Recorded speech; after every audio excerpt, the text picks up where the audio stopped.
What's going on, YouTube? It's your girl, Monique Nicole, and I am back with another video. Before we get started, honey, if you are new to my channel, please make sure you are subscribed. Go ahead and click that subscribe button down below. Okay, while you are at it, go ahead and click the thumbs up button to like this video. It is an easy and free way to help support my channel. We trying to grow this year, y'all. Say it with me. Growth. Okay. Y'all come on in. I am 15, 20 minutes late. I am so sorry. I had every intentions of being on time. But yeah, I'm a little late, y'all. I ain't gonna tell y'all why. I'm gonna spare y'all the details. What's up, DeMarcus? I know you got here early, so I'm sorry for my tardiness, but I'm sure you'll come back and chop it up with me momentarily. Come on in, y'all. Hit that like button. I miss you guys. I think the last time we chopped it up was 2 weeks ago, right? When I did the relationship segment. Actually, not even a full 2 weeks, but it feels like it's been 2 weeks. Yeah, y'all. Come on in. Don't be shy. I think a couple other of my fellow YouTubers are live right now, but it is what it is. I always try to like space it out if I can, but y'all know how it be, shawty. Stuff be happening, shawty. Y'all, we have a lot of stuff to talk about. A lot of stuff. Sorry, I'm multitasking. A lot of stuff has been going on in the pop culture streets. It's a lot to talk about. It's a lot. It's a lot. First of all, first on the docket, I have to talk, obviously, about the Super Bowl. That's the first thing that we're going to talk about tonight, y'all, is the Super Bowl. Hey, Greta Boo. I feel like I haven't seen you in a minute, girl. Where you been, girl? DeMarcus, Monique, who would you say is funnier? Steven from Django or Uncle Ruckus? DeMarcus, where you be coming up with these questions from? I'm going to have to put you on. Listen, DeMarcus, whenever I reach a certain position in my career, I'm going to put you on payroll because I need you to help me with some interview questions, DeMarcus. Trust me, once I get some interviews under my belt, DeMarcus, I'm going to put you on payroll because I need you to come up with some of these questions, boo, because you be on it, DeMarcus. You be on it. I feel like I'm scared to answer this question because y'all might judge me. Now, I know the Steven reference from Django. That would be Samuel Jackson's character, correct? However, I do need you to refresh my memory and let me know who is Uncle Ruckus. Don't take my black card. But please help a sister remember. Off topic, Monique, how is your friend? Oh my gosh, Greta, you sweet angel. Thank you for asking. For those that are not aware, a few months ago, actually during the holiday season, so like literally the first week of November, my friend was in a tragic car accident where someone essentially ran her off the road and she flipped over like on some Fast and Furious type shit. She flipped over and she fell, her car fell deep into a ditch and she wasn't found until about 13 or 14 hours later. She had broken ribs and both of her arms were broken. And thank God this woman found her. This woman really is an angel. She shouldn't have even been there, but she found my friend. Thank you, Greta. I have not talked about that publicly. I really should have given you guys an update. My friend is alive. Let's just start there. That was the first miracle. She's alive. She had multiple surgeries. But thank God she was released from the hospital like for Thanksgiving. So she got to spend Thanksgiving and Christmas with her family. She's alive and well back home with her son. But she is in physical therapy like 3 times a week. And like it's been really intense. But thank you, Greta, for asking. Yeah, I've witnessed a few miracles throughout my life, and that is one of them. Because it's like it's one of those things that's like I don't really know how she survived. Like I don't know how she survived that. You know what I'm saying? So that was a very like tragic moment for me, but I'm just so thankful that she's alive. Honestly. Thank you, Greta, for asking that. What's up, Stephen Boo? Hey, Boo. Uncle Ruckus was on. But you see, thank you, DeMarcus. Thank you for not judging me. I just stabbed myself. I didn't really get into Boondocks, y'all. I only know like a couple of the clips. Was Uncle Ruckus like the old man with the gray hair and the gray whatever on Boondocks? Raising. Oh, I did hear that, DeMarcus, but I wasn't sure. So it is coming. It's dropping tomorrow. The Raising Kanan trailer will drop tomorrow. Can't wait. Y'all gonna see me tomorrow, baby. Once that trailer drops tomorrow, I'm gonna upload a video. I wasn't sure, DeMarcus, if that was facts. But if you say it, DeMarcus, I believe you, friend. I believe you, DeMarcus. Yes, Greta. I thank you for asking, Greta. That is like, I'm so appreciative that you asked, because a lot of people never asked me to follow up, and I get it. We have lives, we forget, but thank you. Yes, I like my friend is like, I've seen her a few times since, and I told her like she's literally a walking miracle. Like the last time I saw her, she came to my house for New Year's Eve to celebrate. And I was just like, it just reminded me how life is crazy, because like I had a whole party at my house.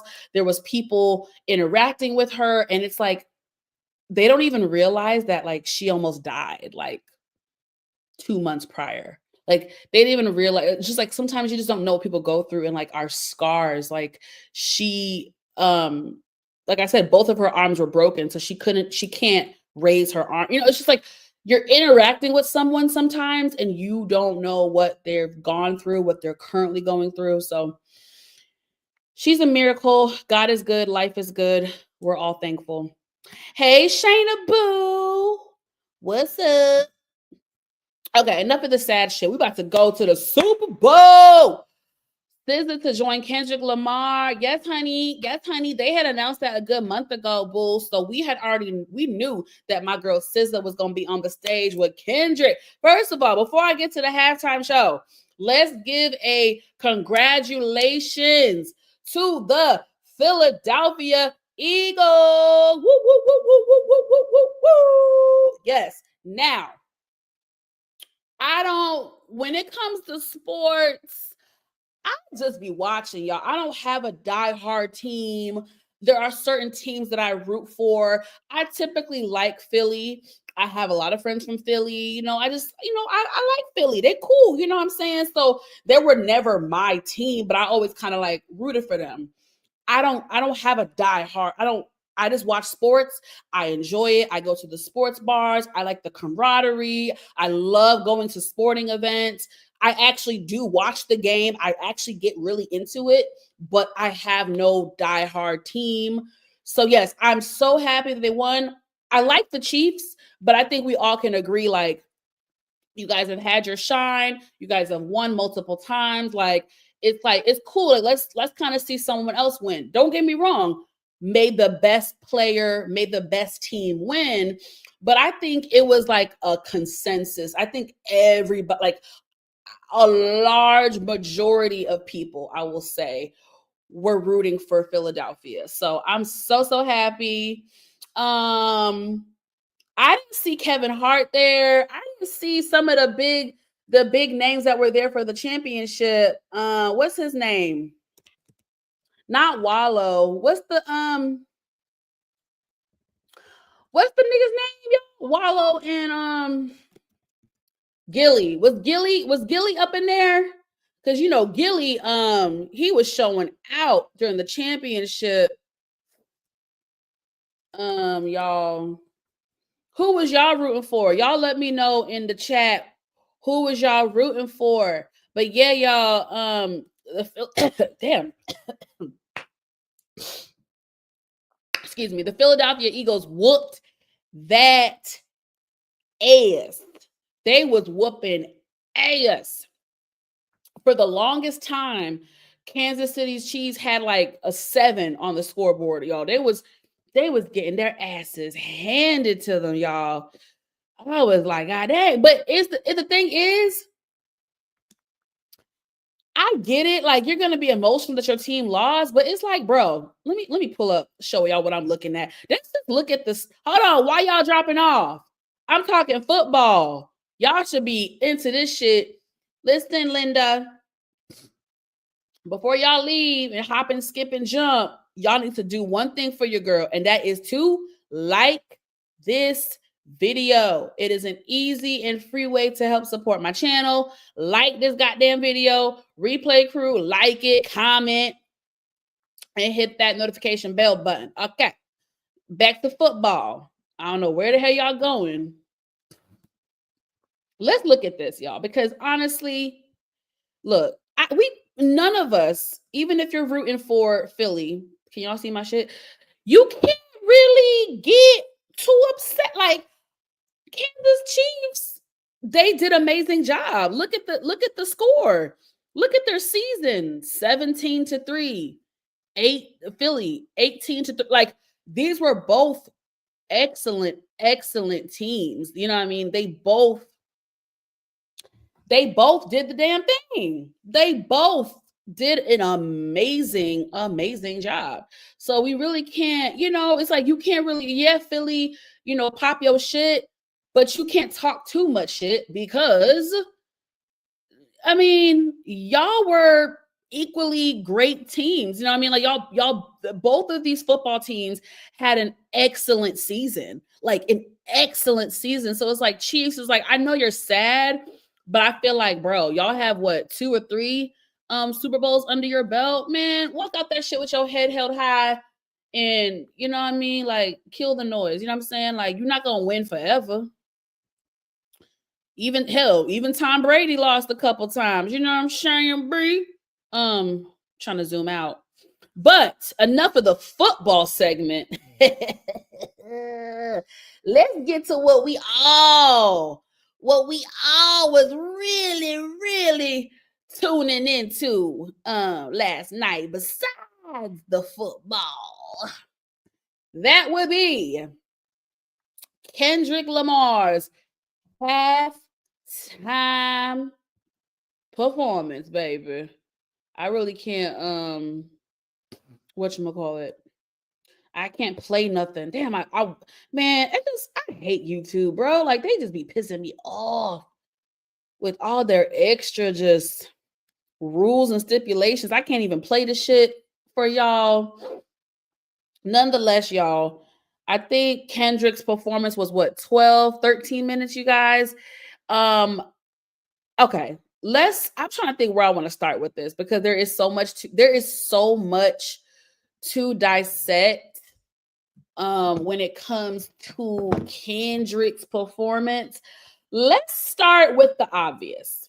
I want y'all to go in the chat, those who are watching, because I see some of y'all fell off, child. Those that are still here, I need you to drop in the comments and let me know how you feel about Kendrick's performance. I mean, there was a lot of hoopla.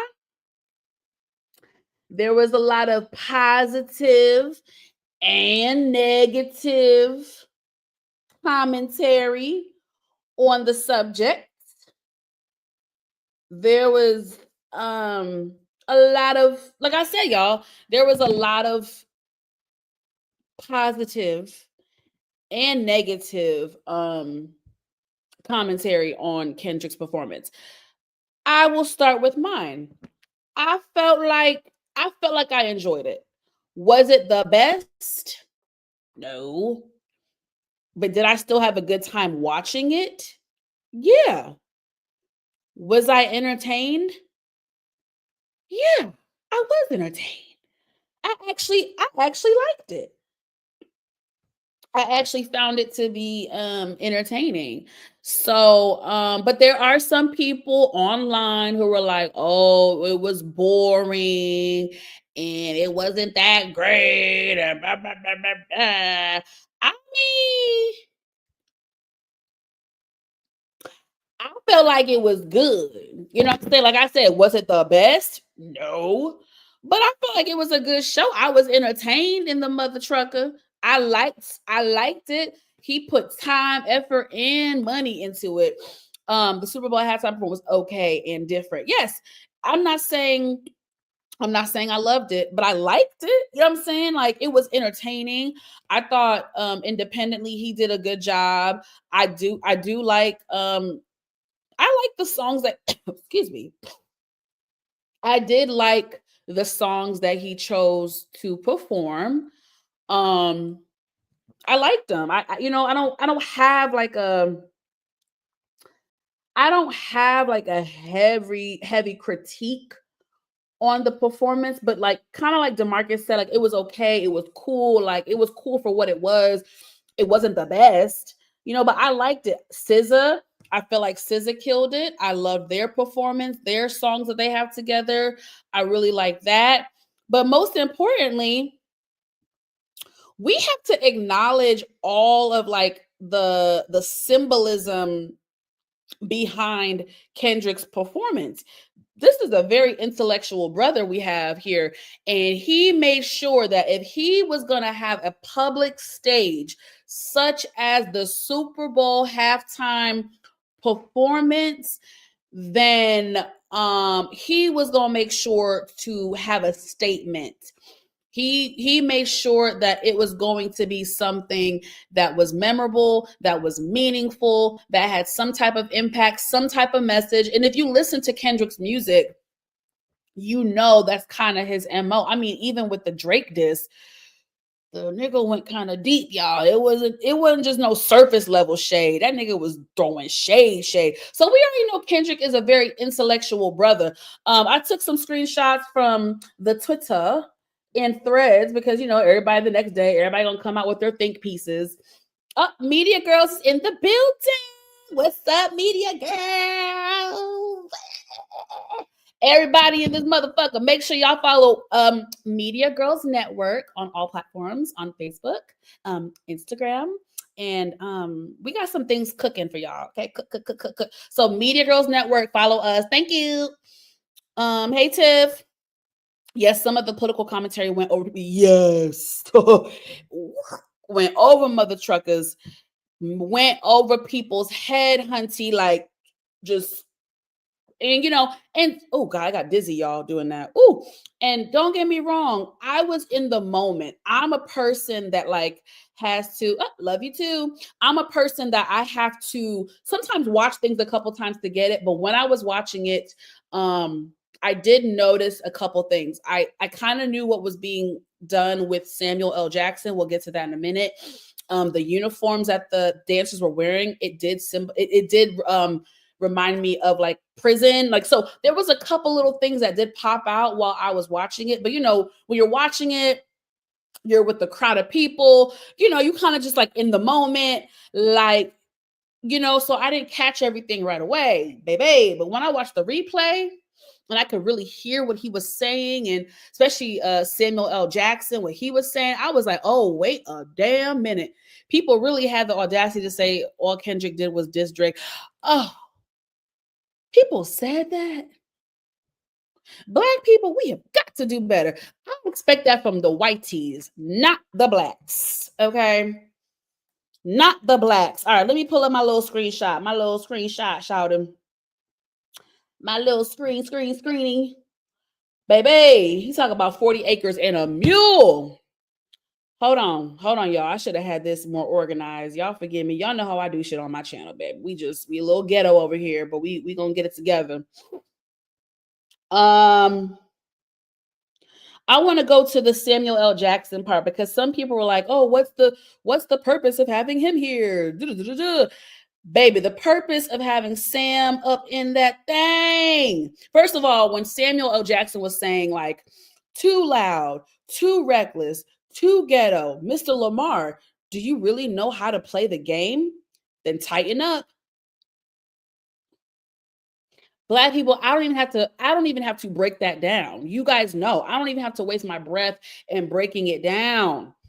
You know, as a Black person in America, especially in the corporate world, especially in the business world, I have so many stories I can tell you guys. I've had jobs where I was the only Black person.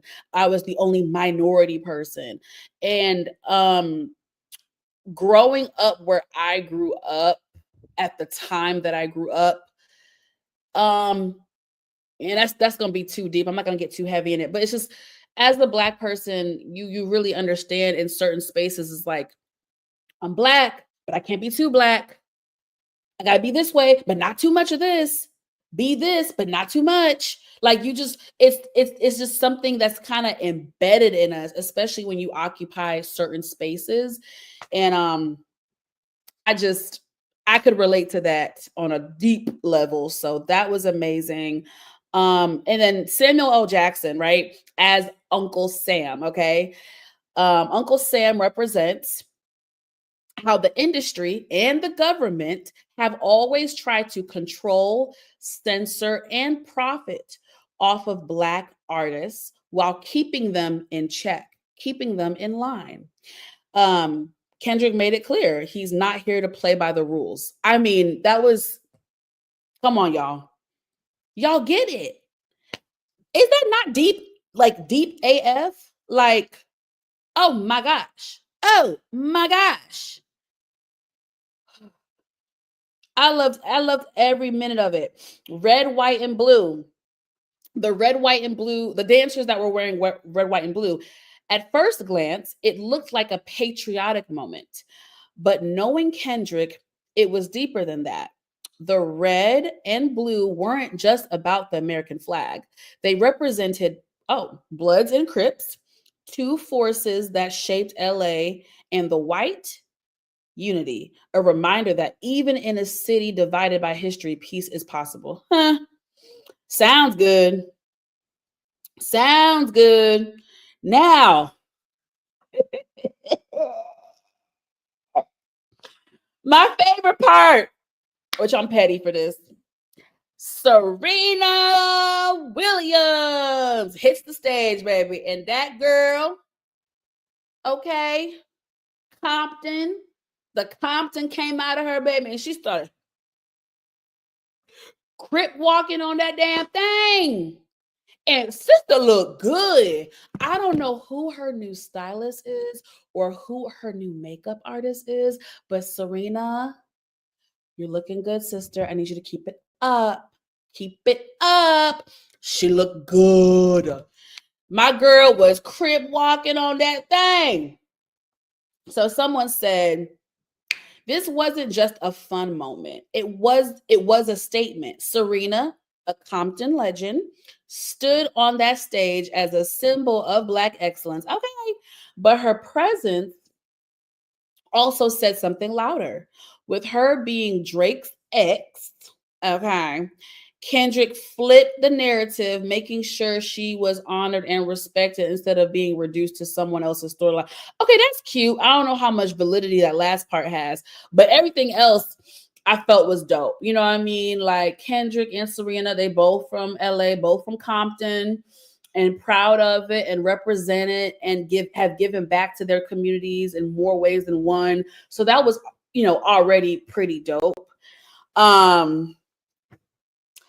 the frosting and the cherry on top is the fact that Serena dated Drake many years ago, and for some odd reason, Drake has recently, I think as of 2024, was talking negatively about Serena Williams and her husband. So I'm like, Drake, this is where me being a Drake fan gets a little tricky. It gets a little murky because I feel like the last couple years Drake has really been on some bitch shit. He really been on some bitch shit, and it's like it's hard to defend him right now. I'm trying to defend him. First of all, I'm always gonna love Drake. I'm always gonna give him credit where credit is due. But Drake. Anyway, Serena came back and got her lick back. She got her lick back. And I feel like anybody who ever has been done wrong by an ex, man or woman, anybody who's ever been done wrong by an ex or somebody, I feel like we all wish we could have that moment that Serena had. Like, oh, I wish we all could have that moment. Like, bitch, what's up, ho? Serena said. Baby, Serena was crib walking. Me and my friends, the whole room, we screamed because we weren't, they obviously they kept the shit under wraps. So none of us had any idea. So when she popped up on the screen, baby, we just, woo, that was amazing, y'all. That was so fucking dope. Now the question is, how do y'all think Drake is gonna take this? What you think Drake gonna do? What he gonna do? I know he was pissed. SZA was Drake. Yeah, it was puppy love. SZA has talked about it publicly on interviews. This was 2009. It was young shit. You know what I mean? So it's like they were kids at this point. But yeah, I mean, Drake got around, honey. Drake has had some amazing women. I will just say that. It's no shade. Drake has bagged some beautiful women. What's up, Kev? The way everyone switched up on Drake needs to be. Listen, Linda, you are right. I have discussed this as well. That's why I'm not going to bash him in a certain way because I'm not about to sit here y'all be acting like Drake has not given us hits for the last 14 years. I don't. But at the same time, like I said, I love Drake. I'm a day one Drake fan. But at the same time, Drake has been this. Oh, let me do some math. Y'all know I'm not good at math, child. Let's do a little calculating. Okay, shall we? Let's see. 15 years, goddamn. This nigga Drake has been in the industry. Hold on, I'm having Wi-Fi issues. Y'all let me know if I get choppy or if I get delayed. My little Wi-Fi symbol just popped up. I'm getting nervous. Drake has been in the industry for 15 years. Okay. When you have a long career like that, you're gonna get judged, and sadly, people change. I love Drake, but I feel like the last 2 years he's been on some bitch shit. And I feel like anybody, whether you're a celebrity or not, if you have multiple conflicts with multiple people, including some people who you've been cool with for years, it's kind of like everybody can't be wrong about you. Everybody can't be wrong. It's not to say that they're all right and Drake is all wrong. There's probably enough blame to go around, but I feel like Drake ain't. It can't be everybody else. It can't be. You know what I'm saying? So but I agree, Kevin. Y'all, baby, the way some of y'all jump ship. Y'all let me know if I'm delayed. I'm getting the Wi-Fi symbol. Connection is unstable. DeMarcus, I know you'll tell me. Can you hear me and see me clearly? Do I sound like a robot? Somebody, anybody. Somebody, anybody. I don't want to keep talking if I'm sounding like a robot. Let's see. What's going on here? Uh-oh. Y'all not talking to me. It's giving me anxiety. Okay, Kendrick Lamar is in. I'm getting frozen. Me, she, they, who? Kendrick Lamar is an absolutely fantastic storyteller, and he perfectly, yeah, the mess, yeah. He the thing is, he's always been, he really has. So there was a lot of symbolism last night that went over people's heads for sure. Drake's a pass around. Yeah, Drake, Greta, there's a new term. Not really a new term, I don't know, but like community peen. Yeah, I feel like Drake is a case of community because everybody's had a piece of that. And I don't know why men think that the same way you guys are territorial about stuff and like you don't want a chick that has a whole bunch of bodies on her. We don't either. We don't either. Anyway, yeah, I yes. Him and Common, girl, yeah. Common is a baby. No, I'm not gonna say Common's a whore because at least Common gets into relationships with these women. I'm gonna give Common a little more respect than Drake because Drake is a hoe. Drake is a hoe. He just be smashing these chicks and passing them and smashing the next one, passing them, smashing. Common at least be with these women for 2-3 years, but Common is another one. Common is community penis. I'm gonna say that too. I like Common too, but he is community penis. Everybody had a piece of him. But sorry, y'all, this is not the relationship segment. I'm so sorry. Back to Kendrick, back to Serena. Yeah, y'all. So how do you think Drake is gonna take this and respond? How do you think my boy is gonna take this? Because the past year Drake's been going out bad. I mean, he's had multiple beefs. He had the beef with Kendrick, who he used to be cool with, the beef with Rick Ross, who he used to be cool with. Him and Future, I don't know. It's looking a little murky. Metro Boomin, Mustard.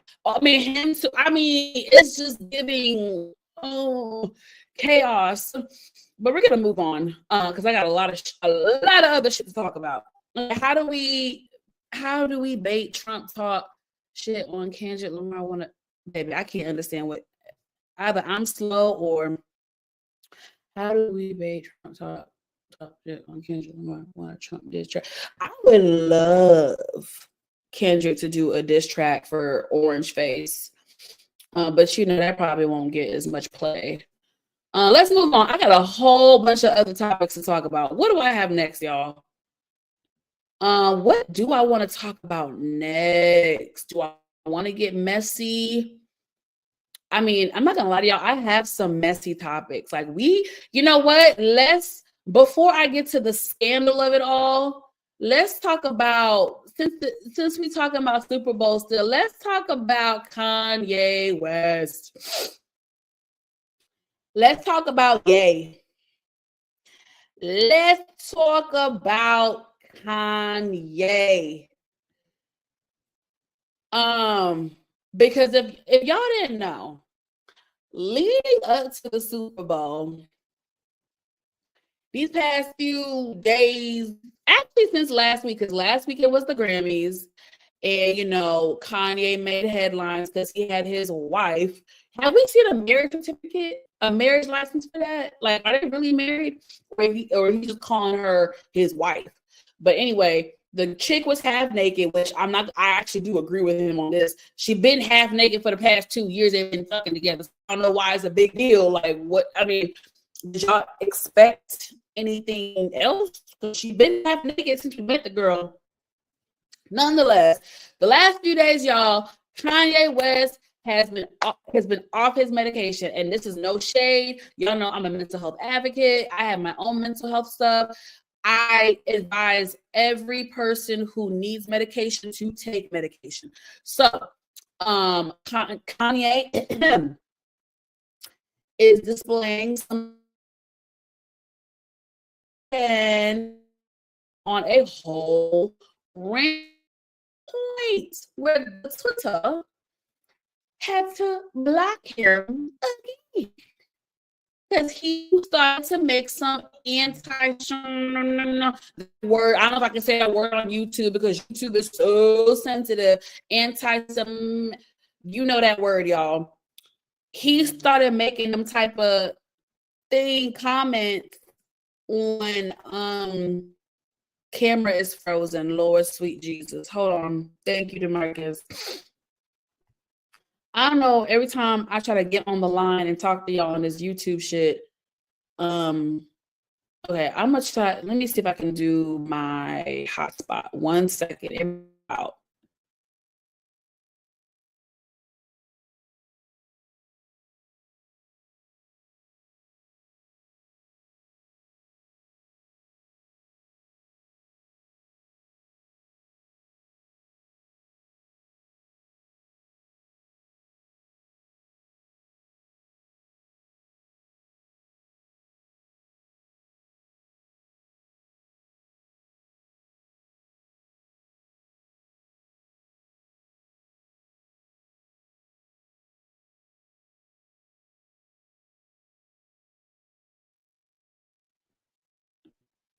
Y'all, I don't know what the fuck going on in this mother trucker. I've been having some internet Wi-Fi issues the last couple of days. I'm getting irritated.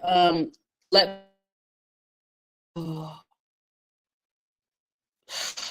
me know if y'all can see me, if y'all can hear me. Do I sound good? Do I look good? I don't know. It's still saying connection is unstable. I'm about to go off in a minute because I'm getting pissed off. It's just messing up my creative flow. Steven, anybody out there? Can you see me? Can you hear me? Is anybody out there? Hello. Hello. Y'all know where that's from. If you know, you know. Oh my God, nobody's responding. Hello. Can anybody hear me? Is anybody out there?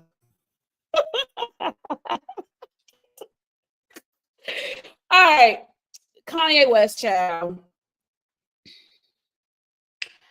Kanye West, baby, he got banned from the Twitter after making some those comments, you know, that he got in trouble for last year. Hold on, let me pull it up on the Instagram, baby, because I got the tweets for y'all. Because we gotta review Kanye West and his unhinged behavior. I'm just like, what is this? Why is it like Kanye be quiet for months and then he pop up with the bullshit, with the shenanigans? Y'all, I'm having technical issues. Y'all just bear with me, y'all. I'm scrolling. I can't access my save folder for some motherfucking reason. Where this nigga's tweets at? All right, let me share my screen so y'all can see what the hell I'm going on.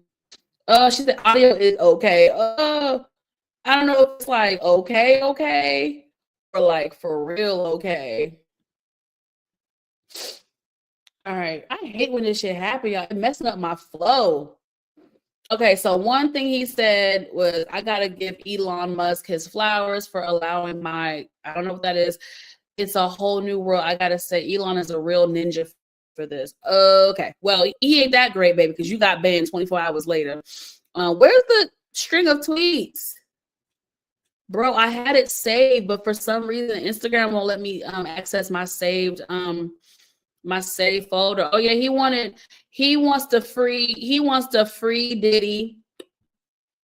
Kanye always drops new clothes on his website featuring the hoodie. Oh, I didn't see this. Okay, that's actually really disgusting. Okay, wow. Kanye West dropped new clothes on his website featuring the hoodie Cassie wore when she was physically assaulted by Diddy. The love hoodie.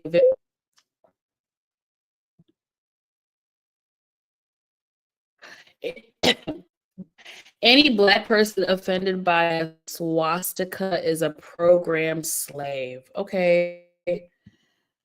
Yeah, I think he said again that slavery was a choice.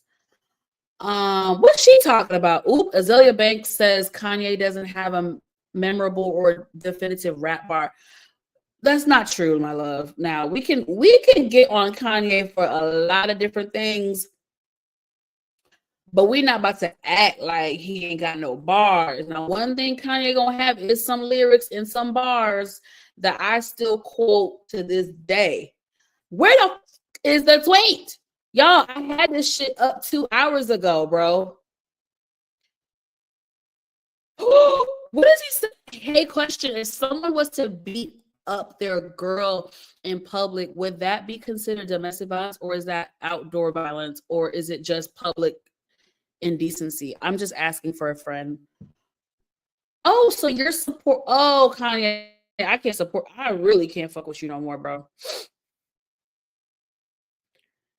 Oh, I didn't see this yet. I did not see that. Y'all are getting my raw y'all are getting my raw reaction because I did not see that earlier when I was looking up his tweets. Where I saw it on the neighborhood talk. So did they take it down? Because they didn't want to get in trouble. Maybe they took Maybe they took it down because they didn't want to get in trouble either. Because he was talking. Oh no, here it is. Okay, are you also there? I haven't even checked. Um, hey Amina Boo.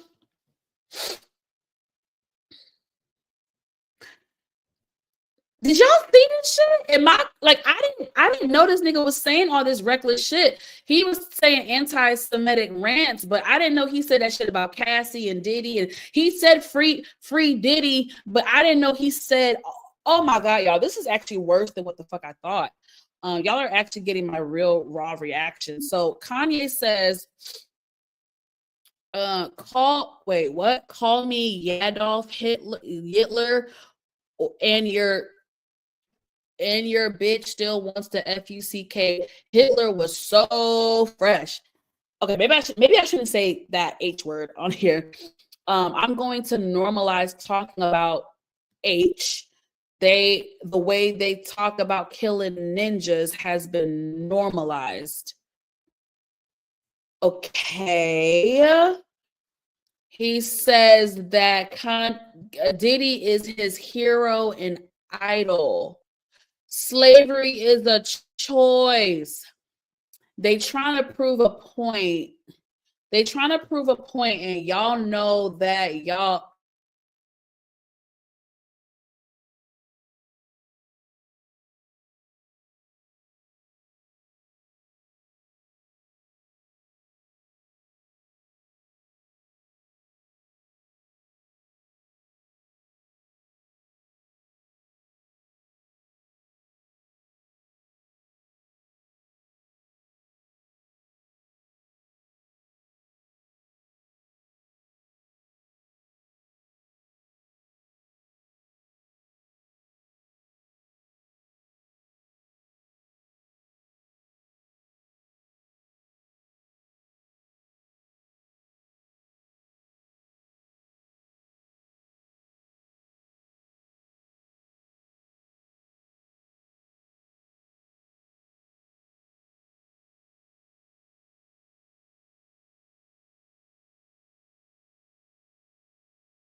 Oh my God, y'all, I was giving y'all a whole theater rendition of Kanye's tweets.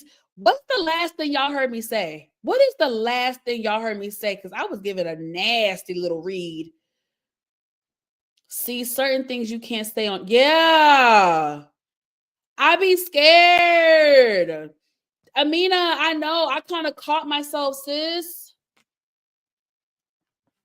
What's the last thing y'all heard me say, bro? I don't like having Wi-Fi issues, bro. It's messing up my mojo. It's messing up my mojo jojo. I don't know if y'all heard this, but I'm gonna repeat it again, baby. Because this right here, he says slavery is a choice. They trying to prove a point, and y'all know what the F. I don't know. I can't read that. Y'all laughing on the internet, on Instagram. This man gave us his life. This is my idol. This is my hero. What y'all gonna do? Cancel my sneaker deal? Cancel my record deal? Freeze my accounts? F y'all ninjas. Slavery is a choice. I'm speaking my mind now. I ain't editing shit again, ever. All these celebrity ninjas and bitches is pussy. Y'all will watch our brother rot and never say ish.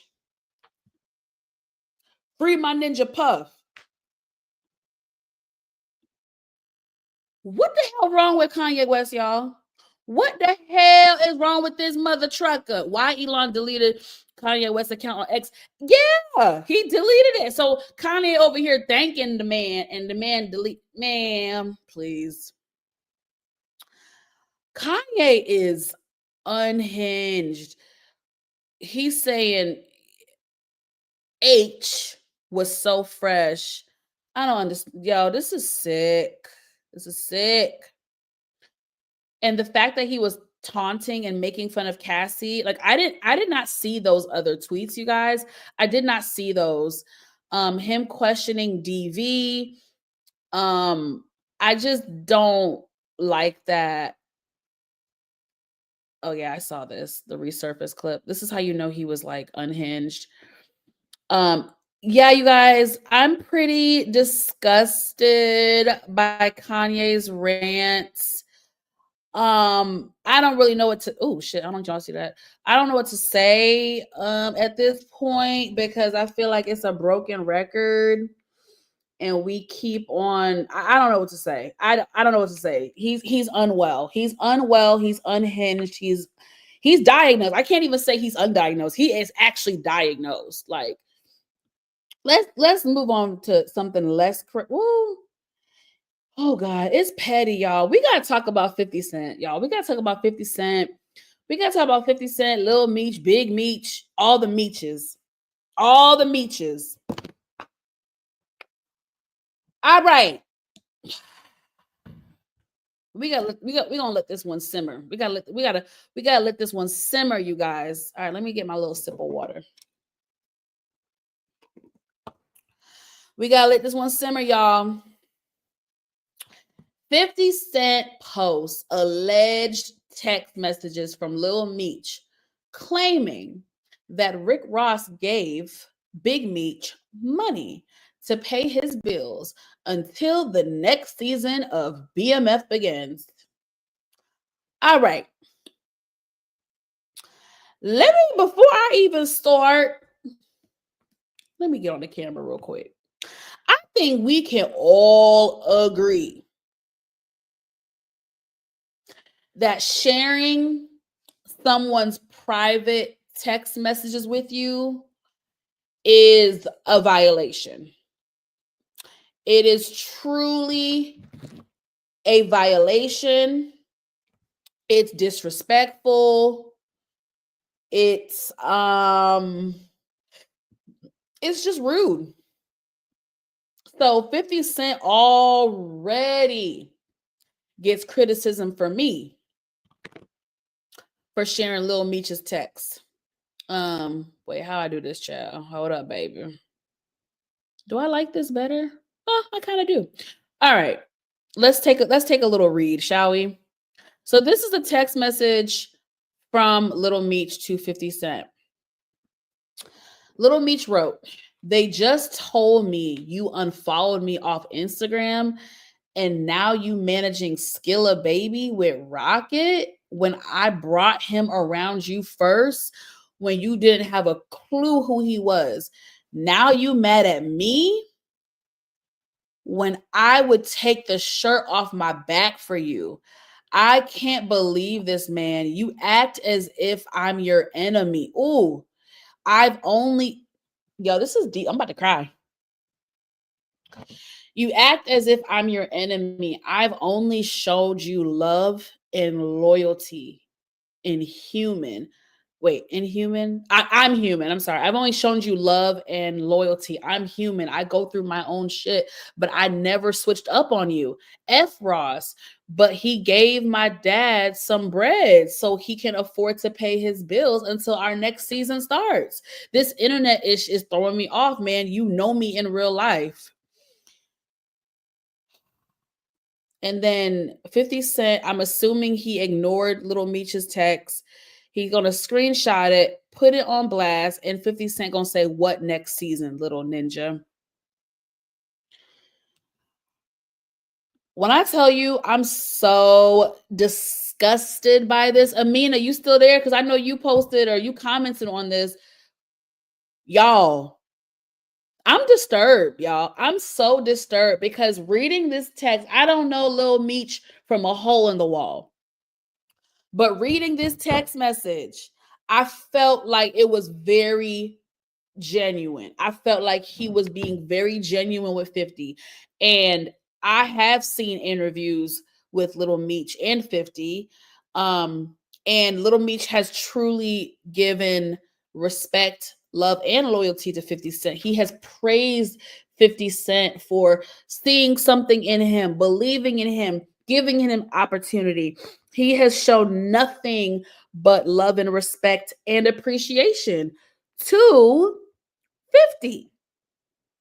So for 50 Cent to like take this situation and run with it in such a way, and then you blast the boy is coming to you privately, man to man, like friend to friend. And for you, 50, Curtis 50 Cent Jackson, for you to blast him is so disgusting. It's so low. It's so belittling. It's so heartless. It's so mean-spirited. And it just speaks to a bigger issue. I feel like we have given 50 Cent a pass. I feel like we have really let 50 Cent slide. It's to the point where I feel like 50 think he's invincible. Like ain't nothing can happen to him. He ain't gonna be punished. He ain't gonna be nothing. Like it just seems like we've given this man a indefinite pass. And I almost think it's because people are fearful of him. To be honest, I low-key feel like it's because people are scared of him and don't want to piss him off. They don't want to get on his bad side. They don't want to like none of this shit. But the strife and the stuff that he's creating with Little Meech, Big Meech is really bullshit. The fact that you're willing to put a whole production, a whole cast in. Hold on, let me cook real quick. 50. If you are willing to stop a whole production, an entire cast and crew whose livelihood is dependent on that show, you are a piece of shit. And I will not, I mean, it's hard for me to say I won't support him anymore because I do love Raising Kanan and stuff. So I can't take that drastic approach, but I will definitely pull back my support. If 50 Cent truly reneges and cancels BMF and fucks up people's fucking livelihood because of his petty ass, nasty ass antics, I really don't want to fuck with him no more. I feel like 50, like, I feel like we have given 50 Cent, and not just the audience, not just us, like, as, you know, consumers and people who watch stuff, but I feel like the industry. What's up, Ingaboo? What's up, boo? Oh, what's up, Detroit? Season 4 is done anyway. It's not. It's just not going to be okay. Oh, you're right. You're right. I feel stupid. Yes, I know a couple of the actors who were on season 4. You're right. Season 4. You're right. But I'm still saying, Detroit, like, if he scraps season 5, bro, you're still taking away people's livelihood. Do you know how many people are on a set for a show like that? I need y'all to understand, like, cast and crew is real. I just did a fucking commercial last week. A commercial. It was a 2-day shoot. The cast and crew was 35. It was 35 of us for a 2-day commercial. Do you know how big the cast and crew and production is for a show like BMF and Power? We're talking hundreds. We're talking hundreds of people. And it's just like, yeah, Inga, I know you don't care. Inga Boo, I know you do not care about no damn Inga has been very vocal, y'all, about how she feels. I'm laughing because of her previous commentary, but Inga has been very vocal about BMF. And sister, I don't blame you. I don't blame you, but no, I don't feel like. Listen, I feel like okay. I feel like Meech. Thank you, Detroit. I appreciate you. I know we butt heads sometimes, but I do appreciate your support, and I always try to support you as well. So thank you so much, brother. I appreciate you. Y'all tell me, y'all interact. Y'all tell me, because a lot of us, Inga, Detroit, a lot of us have covered this. I know y'all talked about it. Share me y'all thoughts, because I want to see, where everybody's at with this. Don't y'all kind of feel like Meech is kind of stuck between a rock and a hard place? Like, don't y'all kind of feel like, let's keep it a buck, y'all, the shit ain't really on little Meech. He cannot help that his father is still cool with Rick Ross. And to be quite frank, Rick Ross and Big Meech had a relationship before 50 Cent. Am I lying or not? If I'm wrong, I don't claim to know everything, y'all. So if I am wrong, please correct me. But if my memory served me correct, I could have sworn Rick Ross and Big Meech. I think of Big Meech, Larry Hoover. I thought Big Meech and Rick Ross was cool from back in the day, baby.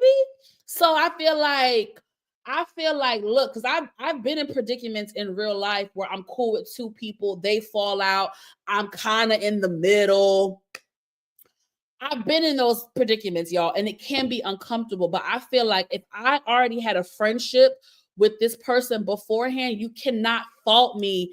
You can't fault me for being cool with them. And I feel like, shit.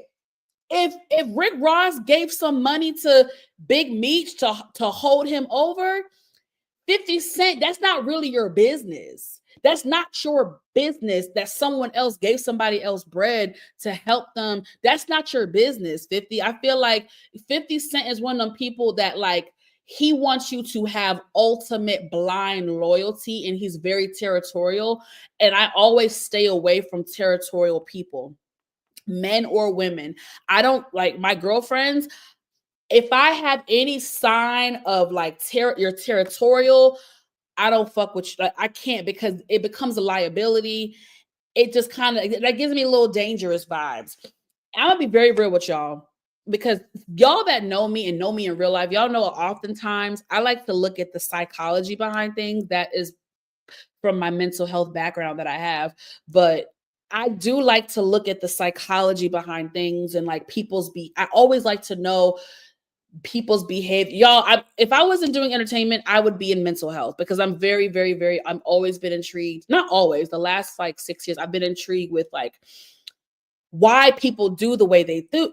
do the things they do? Why do people act the way they act?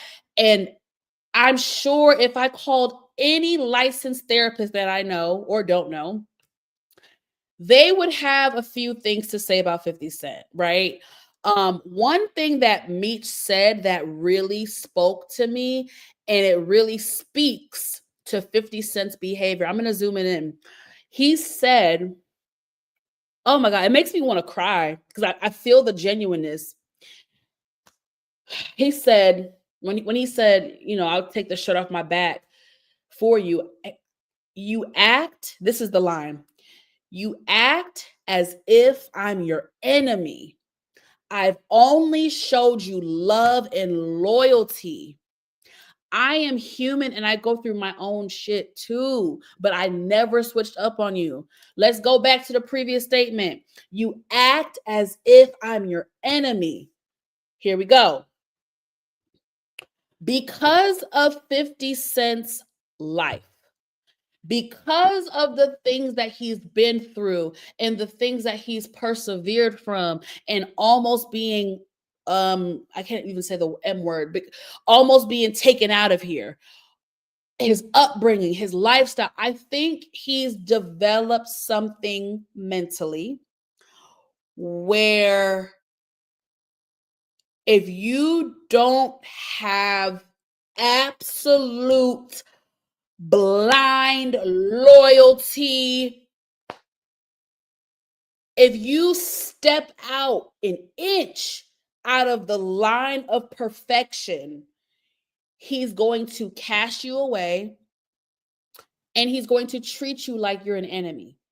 And I'm telling you guys now, that is a very, very dangerous way of thinking and behaving, because what happens is you operate in life. It's not even fight or flight. You operate from I lost the word. I had the word at the tip of my tongue. Oh, but you operate, okay, survival mode. That's kind of what I was thinking. You operate from a viewpoint of survival mode. And I feel like a lot of times when you operate out of survival mode, you do have a skewed ideology on things. You have a skewed way of processing things. And if you guys pay attention to 50 Cent's track record, 50 Cent does not he does not display traits of someone who is reasonable or logical nor level-headed. When you read this text, Little Meech is approaching 50 Cent from a very logical, reasonable, and genuine space. A logical, reasonable, and a genuine space. I do not feel like Little Meech should catch any strays from 50 Cent. I feel like even that, okay, even if 50 feels a way that Big Meech accepted money from Rick Ross, y'all, there is a way to handle things. Everything does not. I hear y'all. I hear you, Inga, but y'all got to listen to me though, because two things can be true at the same time. Y'all got to hear me. Even if, because I feel like everyone's entitled to how they feel. Okay, let's say 50 Cent has a right to feel slighted or offended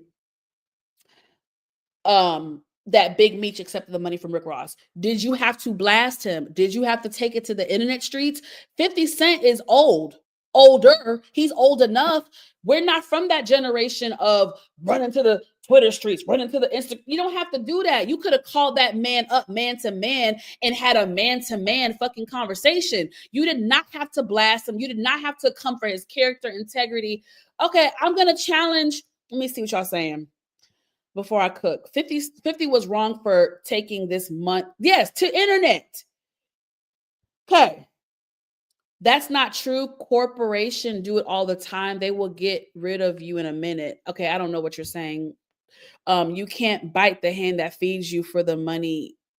Inga, I'm trying to understand. You can't bite the hand that feeds you and put in money in your mama and sons. But what I'm trying to understand is, how is that biting the hand that feeds you? If, hear me out, if it is in fact true, which I'm almost positive it is, if it's true that Big Meech and Rick Ross had a relationship, a friendship, a camaraderie, a rapport with each other for donkey years before 50 Cent was even a blip in his life, how is that biting the hand that feeds you? I'm not, and I make this very clear in real life with my friendships. I do not have to inherit your beef. If you're my friend, chill out, Detroit. Chill out. This is when we gonna butt heads. Talking about this generation is not loyal. I'm a very loyal person, and see, I feel like you be so quick to like name call, and you be so quick to like listen. You hear me, but you're not listening to me. Please listen to me. I do not have to inherit your beef. Your beef is your beef. Inga, if you have a beef with a bitch, I don't have to inherit that. Now, as your friend, again, if I don't know the chick, yes, my loyalty is to you, Inga. My loyalty is to you. If I don't know that trick and you got beef with her, yes, my loyalty is to you, Inga. If I'm out with you, Inga, and that bitch run up on you, we're jumping her. I'm about loyalty. Please. Don't let the YouTube fool you, baby. Don't let the bougie black girl fool you. Momo used to run up. But the issue I have is if Big Meech and Rick Ross had a relationship prior, that is not 50 Cent's fucking business. If a nigga want to give you some extra bread on the side, that's not your business, my love. And to be quite frank, 50, he shouldn't have been in a position where he had to ask somebody else for money. Since you want to act like you everybody's fucking savior, why didn't you give Big Meech the money? That's all I'm saying. I feel like there's different sides to this. And one thing I'm not going to do, I'm not going to justify 50 Cent's erratic behavior. You guys are either conditioned to it. And when I say you, I'm not talking about Inga, Detroit. I'm talking about people in general. I've said it earlier. I think a lot of us are aware of his negative side, his toxic side, his toxic antics. I think a lot of us have turned a blind eye to it because he's 50 Cent and he's so likable and he's so powerful and he's this man and the money man. But I feel like 50 Cent on some real shit, he got some fucked up ways about him. And I'm not going to sit here and act like it's okay the way he treats people. I'm not going to do it. I do not like the way he treated Lil Meech. I feel like Little Meech came to him man to man, friend to friend. Little Meech came to him man to man, friend to friend on some like, bro, like that's not my shit, yo. Ross gave my dad money to hold him over. That don't really got nothing to do with me. Like, I fuck with you. Like, you're my big brother. I've shown you loyalty. I have praised you. I'm telling y'all, he has done it. Y'all can look up interviews. Y'all can see it. I have seen it with my own eyes. Little Meech has praised 50 Cent. Little Meech has given 50 Cent his flowers. Little Meech has shown 50 Cent so much fucking love and appreciation. And it's like to do that. I'm sorry for y'all to be acting so like, oh, men. That's some bitch shit. That's some bitch shit. My agent shouldn't tell me that my big brother and mentor unfollowed me on social media. I shouldn't find out that way, my nigga. Pick up the phone. Since we want to talk about generations, let's be grown men. Pick up the phone and call me, big brother, mentor. Why don't you fucking call me? You want to be a little bitch and act like these little niggas, this new generation, and go through the internet streets? You want to unfollow me on Instagram like a pussy? Because who the fuck does that in this scenario? Because y'all gonna get me. I'm about to get hyped. Y'all want to talk about loyalty? I don't do that shit. I don't do that shit in real life. I actually have conflict resolution skills. And 50 Cent at his big ass age, you should have conflict resolution skills, beloved. So you want to have why does Meech have to find out through his agent, through his management, that you, my brother, my mentor, my business partner, you unfollowed me on fucking social media and you low-key talking shit about me when you could have picked up the phone and talked to me? Y'all not about to rationalize it. I'm not rash. Y'all are crazy. I'm not doing it. It's not okay. In no fucking world is that okay. And in no fucking world are you going to make me responsible for some shit that someone else did. I don't care if it's my mother, my father, my sister, my brother, my child. You're not going to make me responsible for what someone else did. Big Meech is the one that took that money from Ross, not Little Meech. So now you're going to punish me because of what my father did, and you're not even going to have a conversation with us, and then you dog talk shit about me and my father and my family. Bro, y'all can sit here and enable 50 Cent all you want, and that is why he is how he is. That is why we, all of us, are guilty, because we have created and enabled a monster. 50 Cent is diabolical. 50 Cent is toxic. And whether y'all want to believe me or not, what the analysis I gave earlier was 100% valid. I truly feel like because of 50 Cent's lifestyle, upbringing, the environment he was in, the things that he's been through, you know what I'm saying? All of that stuff. I feel like it's because of what he's been through. Monique, girl, you don't need to have a crash out moment. It's not that deep. We don't know these people. I'm not having a crash out moment, baby. I promise. I got real shit in my life to crash out about. I don't give a fuck about none of these celebrities. But if you know me, you know I'm passionate. I'm passionate. The same way Shannon Sharp and all the motherfuckers be on ESPN and Sports Center and they get all about sports and athletes. It's the same shit about me. So take it or leave it. I appreciate you though, sis. I'm not crashing out. And I don't, if I get hyped, that's me. That's always been me. That's always gonna be me. So crash out, not crash out. I don't care what y'all call it. I don't call it a crash out. I get hyped. I'm animated. I'm loud. I'm expressive. That's me. The same way them niggas be on the internet, the TV, and talk about sports and the athletes and the quarterbacks and the hoopers, and they get all rah, rah, rah. It's the same thing with me. But I appreciate you. But anyway, like I said, I'm not condoning the toxic behavior that we as a culture have enabled with 50 Cent. I don't care what none of y'all say. Y'all can have y'all opinion. Two things can be true at the same time. 50 Cent is entitled to how he feels. And if you guys follow therapy, therapists, mental health, anything, you will know. What's the saying? You are entitled to how you feel. I can never tell you that you're wrong for feeling how you feel. You're entitled to how you feel. However, what we as human beings, what we fuck up in is our reaction. Your reaction to certain things that have happened to you, your reaction to certain feelings are not always warranted. Your feelings are always warranted and valid. Your feelings are always valid. That's the quote from therapy. Your feelings are always valid.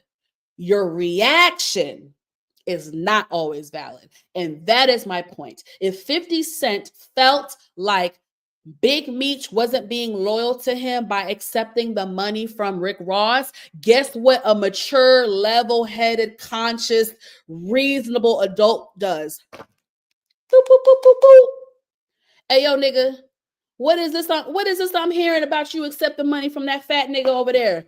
What the fuck? Why you, what's the tea? What am I hearing about that? All the shit I've done for y'all. That's what you do, beloved. You don't do no bitch shit like what 50 Cent do and go on a tangent and want to blast and then you want to talk cash money shit.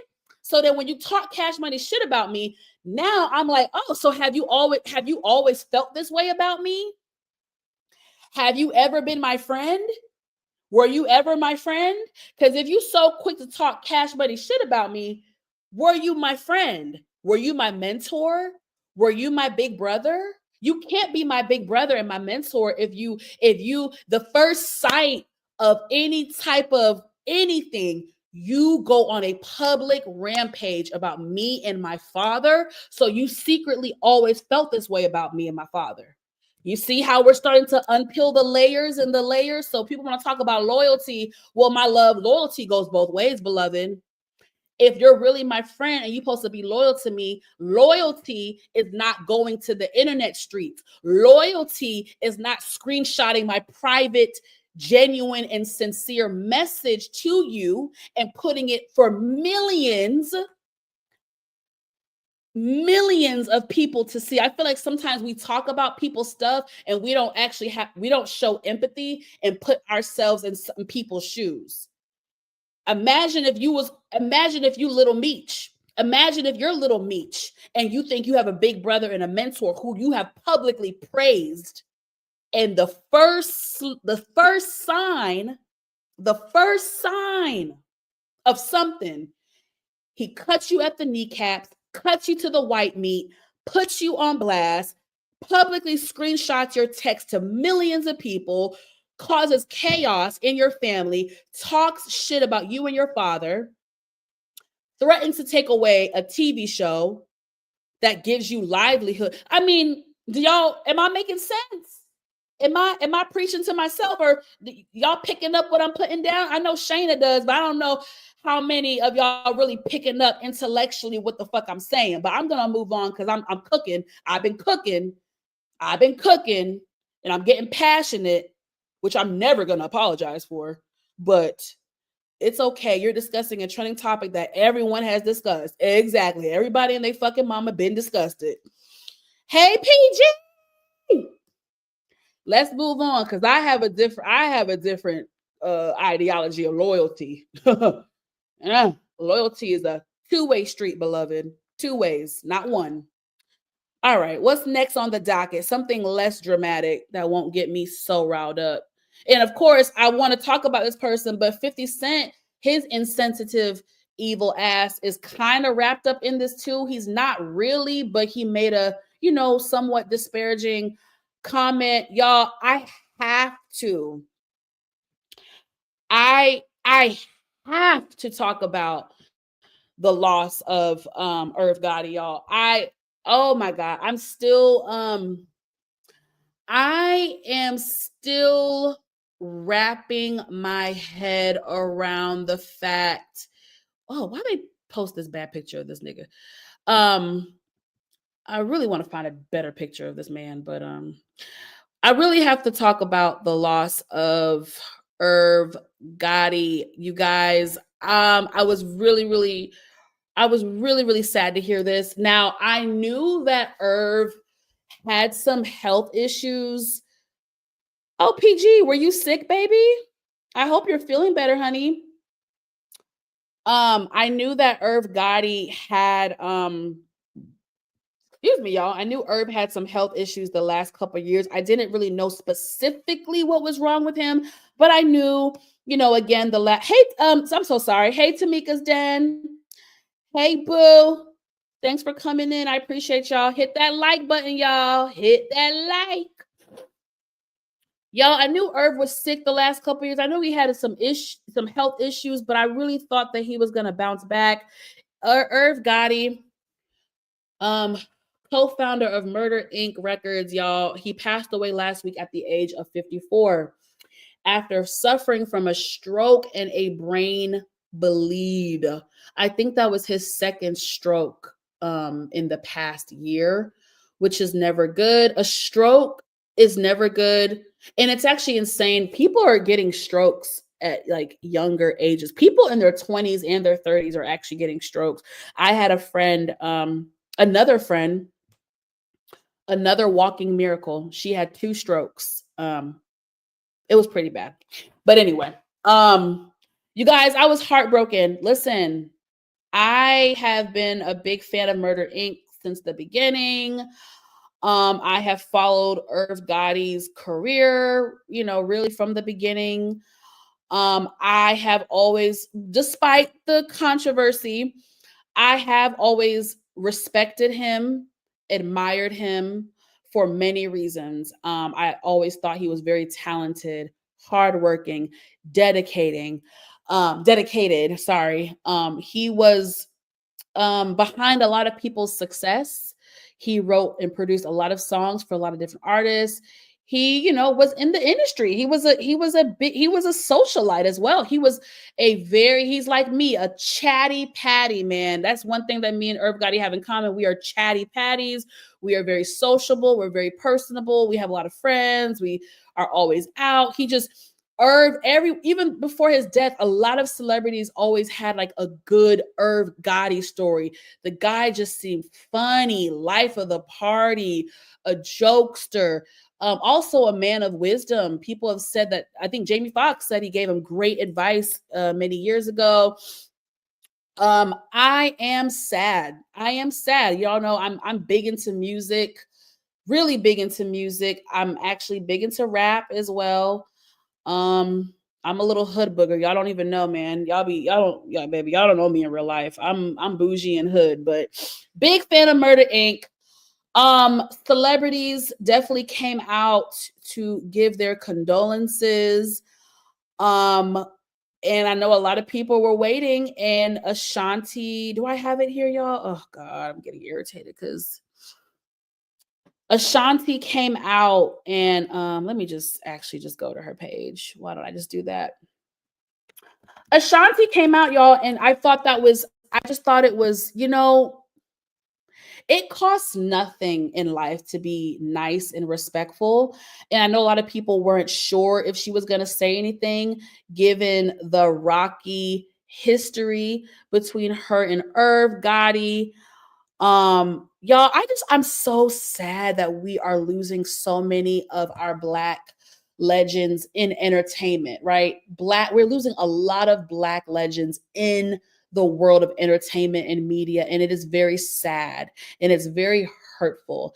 And it's even me being in my mid 30s, it's just really eye-opening for me because growing up, I felt like, and I don't know, I don't have stats to prove this, but I felt like growing up, people just lived longer. So when I'm seeing people are dying in their 40s and their 50s, it's really scary. My dad is 70 years old. My dad just turned 70. My mom is a couple years behind him. I'm just used to people living longer. And I feel like the last 12 years, I've just seen so many people die so young, like 54.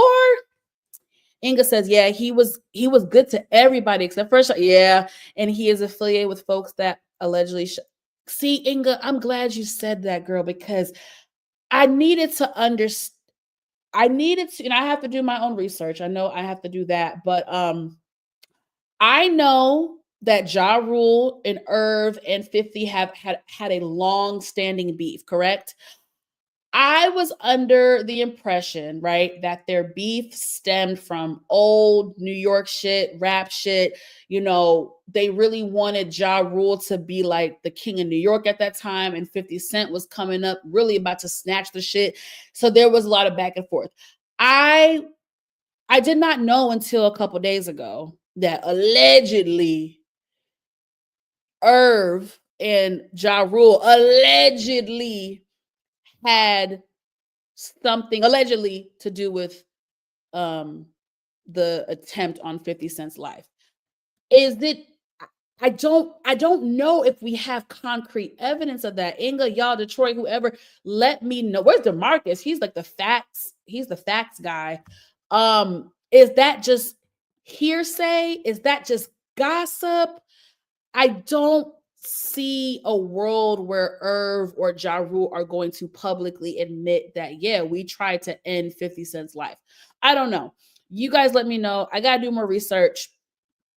This has nothing to do with rap. This is some street stuff, and Gotti is involved in it just as much. Well, it does have to do a little bit of rap now because I think part of them, if this is true, part of them allegedly attempting to take out 50 had to do. I think I'm not saying rap was the sole reason, but I do think they wanted Ja Rule to really dominate, and I feel like 50 was a threat. But I don't know the facts.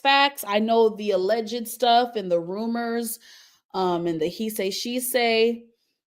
I just, you know, he did Ashanti dirty, but I'm going to, I mean, yeah, but this is my thing, you guys. It's like when someone dies, that doesn't absolve them from the things that they've done wrong. But I also feel like when someone dies, you don't have to like, I mean, unless they did something egregious, like, A someone or SA. So I just feel like there's no need to like really bring it up. Like, okay, I mean, you know what I'm saying? Like, I feel like it's not a dig at you, Detroit. It's just like in general, because I've seen the comments, and it's like y'all can't just say RIP. Like, there's no need to bring up the history. Ashanti lived it, and she still had enough couth and respect and decorum to say something. So I feel like, okay, like, yeah, he did somebody dirty, but that don't mean that people can't mourn him. He had kids, he had a family, he had a life. So Ashanti wrote a very beautiful message. Let's read it. Ashanti said, how do I do this? Okay, I can't believe things ended like this, and it makes me so sad. We weren't on the best terms the past few years, but as I've always said, through our ups and downs, I will forever be grateful for everything that you've done for me. We made history, and that will remain infinite. I've always respected your musical genius and ability to push me to be my best. All the greatness and positive things that came far outweigh. This is deep, y'all. That's a deep line.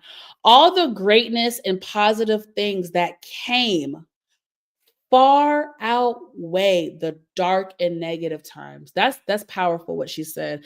I have always prayed for you to find peace. Ooh, I'm sending love and prayers to the entire family. Rest well, y'all, I feel like I'm about to cry. I don't think people realize I haven't been in this situation to the depth that she has, but slightly. And I don't think people, unless you're in that position, I don't think people realize the emotions and like how you feel when you lose someone who, despite if your relationship ended or it ended bad, there is still I don't care what she may never say this, but I'm telling y'all from my own experience, it is a difficult thing when you have a falling out with someone who played such a pivotal role in your life. And what I respect about Ashanti, even before Irv's death, she has said in interviews, I will always give him credit for what he did for me. I will always appreciate what he did for me. And I've been in that situation where someone did me wrong, and at one point they helped me.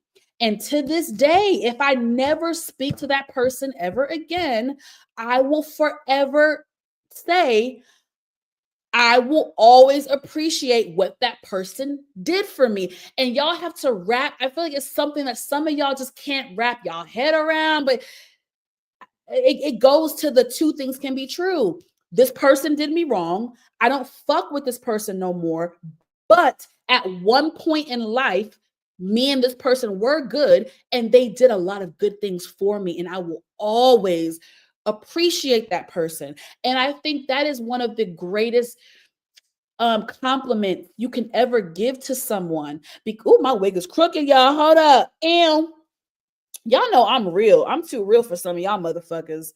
Um, I think that's one of the biggest compliments you can ever give someone is like, even if you're not cool no more, it's like, it really just, it goes back to the giving a person their flowers. Like, regardless of where you're at, regardless of what's happened, I'm going to give you your credit. And that's me. Y'all can ask anybody who fuck with me in real life. One thing they say about Monique, I am always give credit where credit is due. I don't have to fuck with you at all, but I always give credit where credit is due, because I'm like, why am I gonna be a hater? I've seen bitches I don't fuck. I can't stand that bitch, but she wore that fucking outfit. I can't stand that bitch, but she looked pretty though. Like, I've always been able to give people their just due and credit, and I have to really, really, really applaud Ashanti, because she has done that even before Irv's death, but in his death, she made sure, and that was a powerful line. That was very powerful. And she made a statement for the world to know. All the greatness and positive things that came far outweigh the dark and negative times. That's major, y'all. That is major. That's fucking major. Yes, Inga, Irv did a lot of good for people. Oh, DMX. Irv was instrumental in DMX's career. Early, Inga no. Instrumental. He helped Jay-Z. He was a big help to Jay-Z. He did a lot of good for a lot of people. He's an asshole, and I have said that. Trust me, I've watched Irv my whole life. I've seen it in interviews. I've seen behind the scenes stuff. I've seen the drama. He was an asshole. Y'all know my favorite saying: two things can be true at the same time. You were an asshole, but you've helped a lot of people. Same thing with 50 Cent. I think 50 Cent is a fucking asshole. I think he can be heartless. I think he is unhealed. I think he is unhinged. I think he is undiagnosed. But I will always give 50 credit for what he's done for the culture, what he's done for people. And the same thing for Irv. Irv was an asshole. Anybody who even knew him would tell you that, but he still had another side to him. He still had a loving side. He had a caring side. He helped a lot of fucking people. Helped a lot of people. And one thing about Irv, I love, he was a great storyteller. I actually enjoyed, I loved watching his interviews because Irv was a great storyteller. He was an excellent storyteller. And I really loved hearing his stories about behind the scenes stuff, especially with the DMX and the Jay-Z, because DMX and Jay-Z, when they came, it was, they had love for each other later on. But in the beginning, it was Jay-Z was a little intimidated because DMX was that nigga. And there was an interview that Irv did a few years back with Complex or one of them outlets, and he was like, the executives, the music executives, they were going against him. They were like, oh, nobody wants to hear DMX. He sounds like this. Why is he grunting on the record? This is not gonna sell. Baby, proved all the mother truckers wrong. And I love stories like that. So it's like, damn it, y'all. If it wasn't for Irv backing DMX the way he did, we don't know what we would have missed. You know what I'm saying? So it's just like, I always practice this in y'all's own lives. Even if you don't fuck with somebody no more, even if someone did you wrong, y'all, I have had people do me wrong. Please, y'all don't know my life. I have had people do me wrong. It is such a good trait to still be able to give people their flowers and their credit. It'll change you. It'll change you to becoming a better person. It'll change you.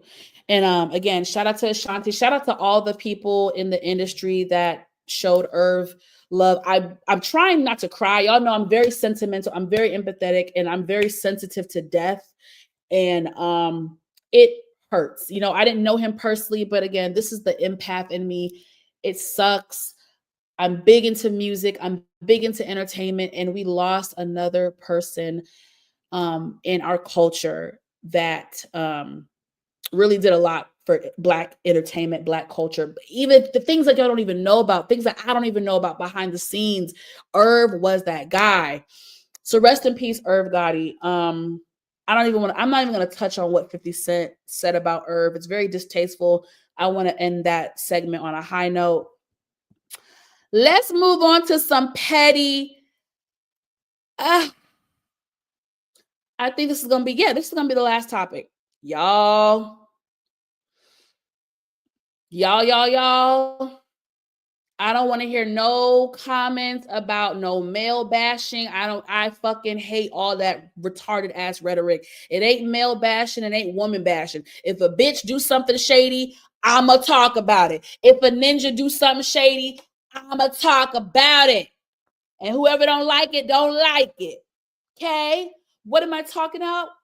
I'm talking about LiAngelo Ball scandal, baby. LiAngelo Ball, This nigga got him a little record deal. He got him a little trendy topic, a trendy song, a trendy little rap song. And this nigga think he could just show out. Okay. Let me pull it up in case some of y'all don't know what the hell I'm talking about. I want to know what the fuck his father got to say. I want to know what his daddy got to say. All right, y'all, let's get into a little bit of the gossip and the shady shit, y'all, because this right here, this is how bitches end up on Snapped. Y'all want to know? Hey, Monique, 69 Ways Johnson, I miss you, boo. Y'all want to know how bitches end up on Snap in the ID channel? It's ninjas like him. So Nikki, I don't want to butcher her last name. Miss Nikki Baby. If y'all don't know, she's from Love and Hip Hop Hollywood. She is a self-made woman. She and her family have a business out in Hollywood. I forget what business it is, child, but they got some family business. She's always been rich. She's always had her own money. She's never had to. I want y'all to understand she's not a typical jump off type chick.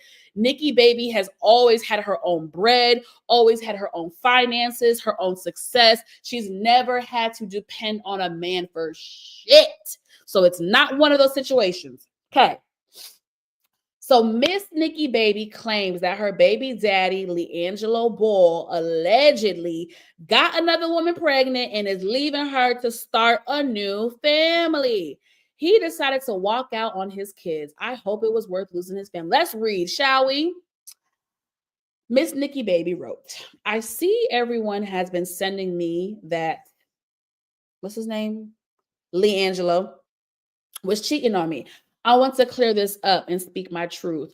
I am just as surprised as you are. We spent 3.5 years together, and last week he decided to walk out on his kids and I and tell me he got someone else pregnant allegedly, and now is creating a new life with her. We were just happy and planning family photos. Ooh, that's devastating. I'm beyond blindsided by this whole thing. The ultimate betrayal is not even the word. My daughter is not even 2 months, not 2 years, 2 months old.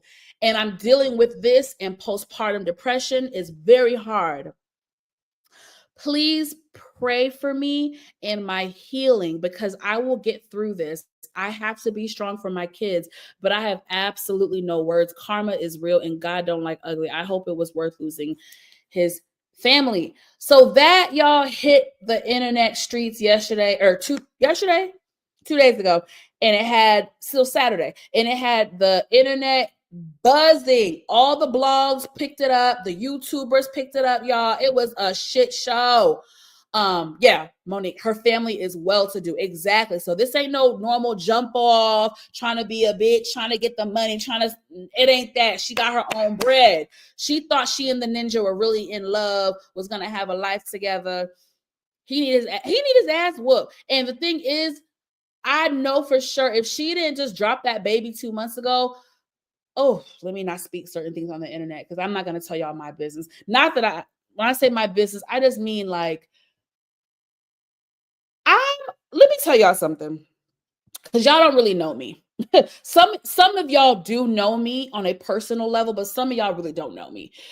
I 9 times out of 10, even when it comes to men,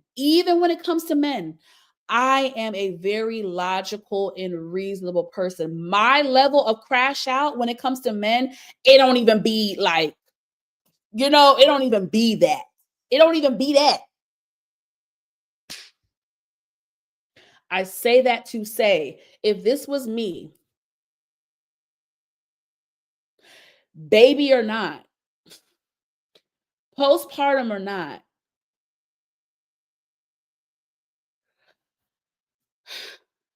it would have went down. Let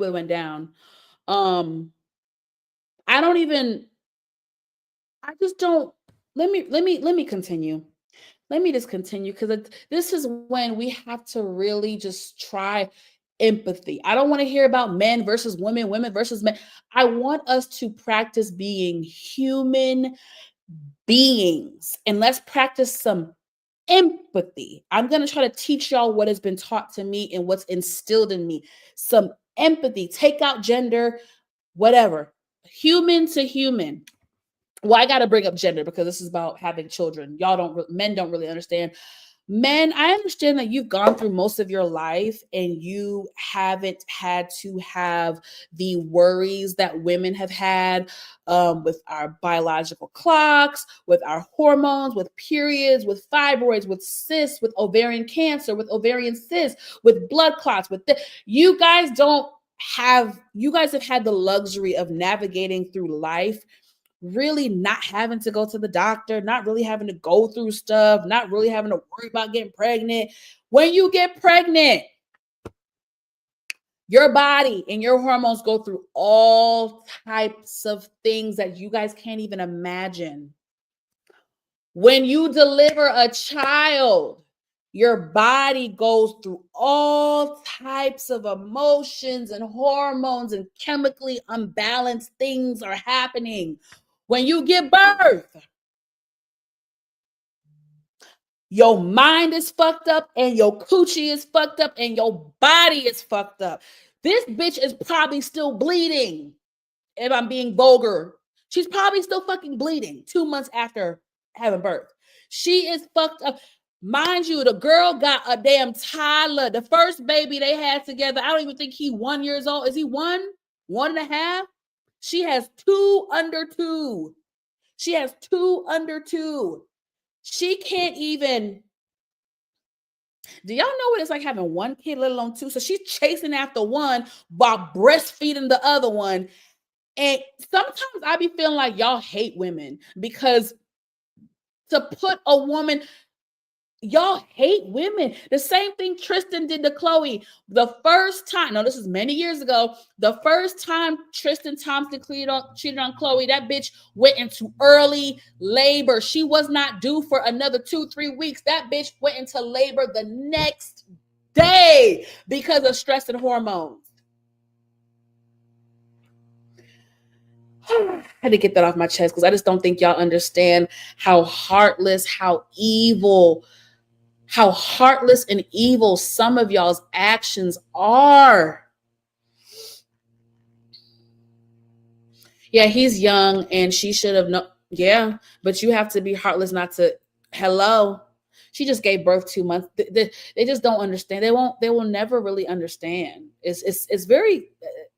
That's why I go so hard for women because I know what we're up against. Anyway, save that for another day. Okay, so it continues. Nikki Baby says, the same way you get them is how you lose them. Thinking you're winning by getting pregnant with a man who has a newborn is crazy work. And it is, bitch. It's nasty work. Here, this fucking rat ass hoe. Now, this is the jump off bitch that we all should go whoop her ass. This is the bitch. Y'all, Nikki and that nigga welcome their second child December 3rd, 2024. December 3rd. Let that sink in for a minute. December 3rd, 2024. Barely 2 months ago. Barely 2 months ago. Barely 2 months ago. Okay. Let's move on because it gets worse, y'all. It gets worse. Also, in terms of age, because Nikki Baby is 34, my age, and oh boy is 26, something like that, 25, 26. Also, in terms of age, to clarify, the girl he left his family for is older than me. Ooh, she's older. Okay. It's gonna get nasty, y'all, because the side bitch is gonna come up in the shit. Them side bitches always love clout. This bitch loves clout. Now she beautiful, y'all. I'm not gonna, y'all know I ain't no. I am. Oh, I was talking. Y'all should have told me. Now the side bitch, she is pretty. I'm not gonna sit here in front. Y'all know I'm not a hater. I give bitches credit where it's due, even if I don't like them. She's a nut ass, slut ass hoe. I don't have. When I tell y'all, I usually go up for women, but what if you know me, you know I don't do side bitches. You know I don't do side bitches. You know I don't do home records. You know I don't do women who are heartless, who plot on another woman's downfall, a woman who knowingly has an affair with a married man or a taken man or breaks up a family. I don't do none of that. But the bitch is pretty. She is pretty.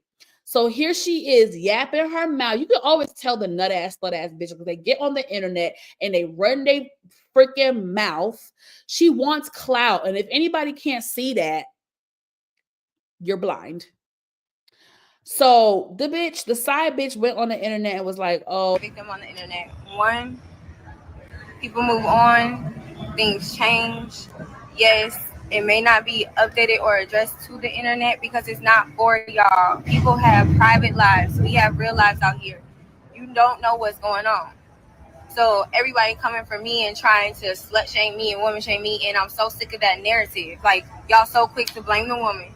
Y'all don't know what's going on. People love to play victim for the internet. Half the time, that lady don't even have her kids. Let's be clear. There is no abandonment over here. Number two, the lady and her family are racist. I don't care what anybody says. She always got the N-word in her mouth. You are not black at all. No, surprise. Stop posting about me. Stop trying to throw shade. Like, just leave me alone. You claim you happy. You wanted to meet me. Address this, but I'm tired of people playing. Oh, and the girl said that she's not with her kids. Nikki said, I'm not with my kids. The only person who's not with them is their damn daddy. Bitch, you wanted attention. You got it. You can keep them, ho. I added the ho for a little extra razzle dazzle. My issues about my family and my children are with my baby daddy. I'm not addressing no side chick. FYI, he told me on a text she pregnant via text. Yeah, you want me to have a heart attack. You want me to fucking so you want me to like be depressed. Like you want me to fucking like end up in a psych ward because I'm going through postpartum depression. I just pushed your baby out my coochie 2 months ago. I'm still bleeding from giving birth to your child 2 months ago, and you tell me via text that you got another bitch pregnant, so you was fucking me and another bitch raw. Okay. The fact that she's a professional side chick, yep, and he left this. She been around the block. Allegedly, she been around the block with some other big name dudes in the industry. So that's crazy. She's very pretty and extremely trifling. Exactly. She's a gorgeous woman, but she's a trifling nut ass, slut ass bitch. And I don't do those. I thought it was Black Girl Magic. Detroit, are you trolling? Because I'm not doing it. I'm not in the mood. You catching me on a day where I got time. I'm not doing it. You're being facetious. What does Black Girl Magic have to do with the price of tea in China? It's always Black Girl Magic, beloved. What that got to do with a trifling bitch? If a person's trifling, they trifling. So if a black man were to R somebody, I'm supposed to defend him because it's black magic. Does that make sense? Do you hear yourself? Okay. I hope you're being funny because I got time today. I'm just I don't think you want to mess with me right now. I don't think you want to mess with me right now. Okay. So back to this hoe, because I mean, y'all should know I don't defend. I don't give a fuck. She black, white, Chinese, Asian, blue, Barney. I don't fuck with side bitches. I don't fuck with home wreckers.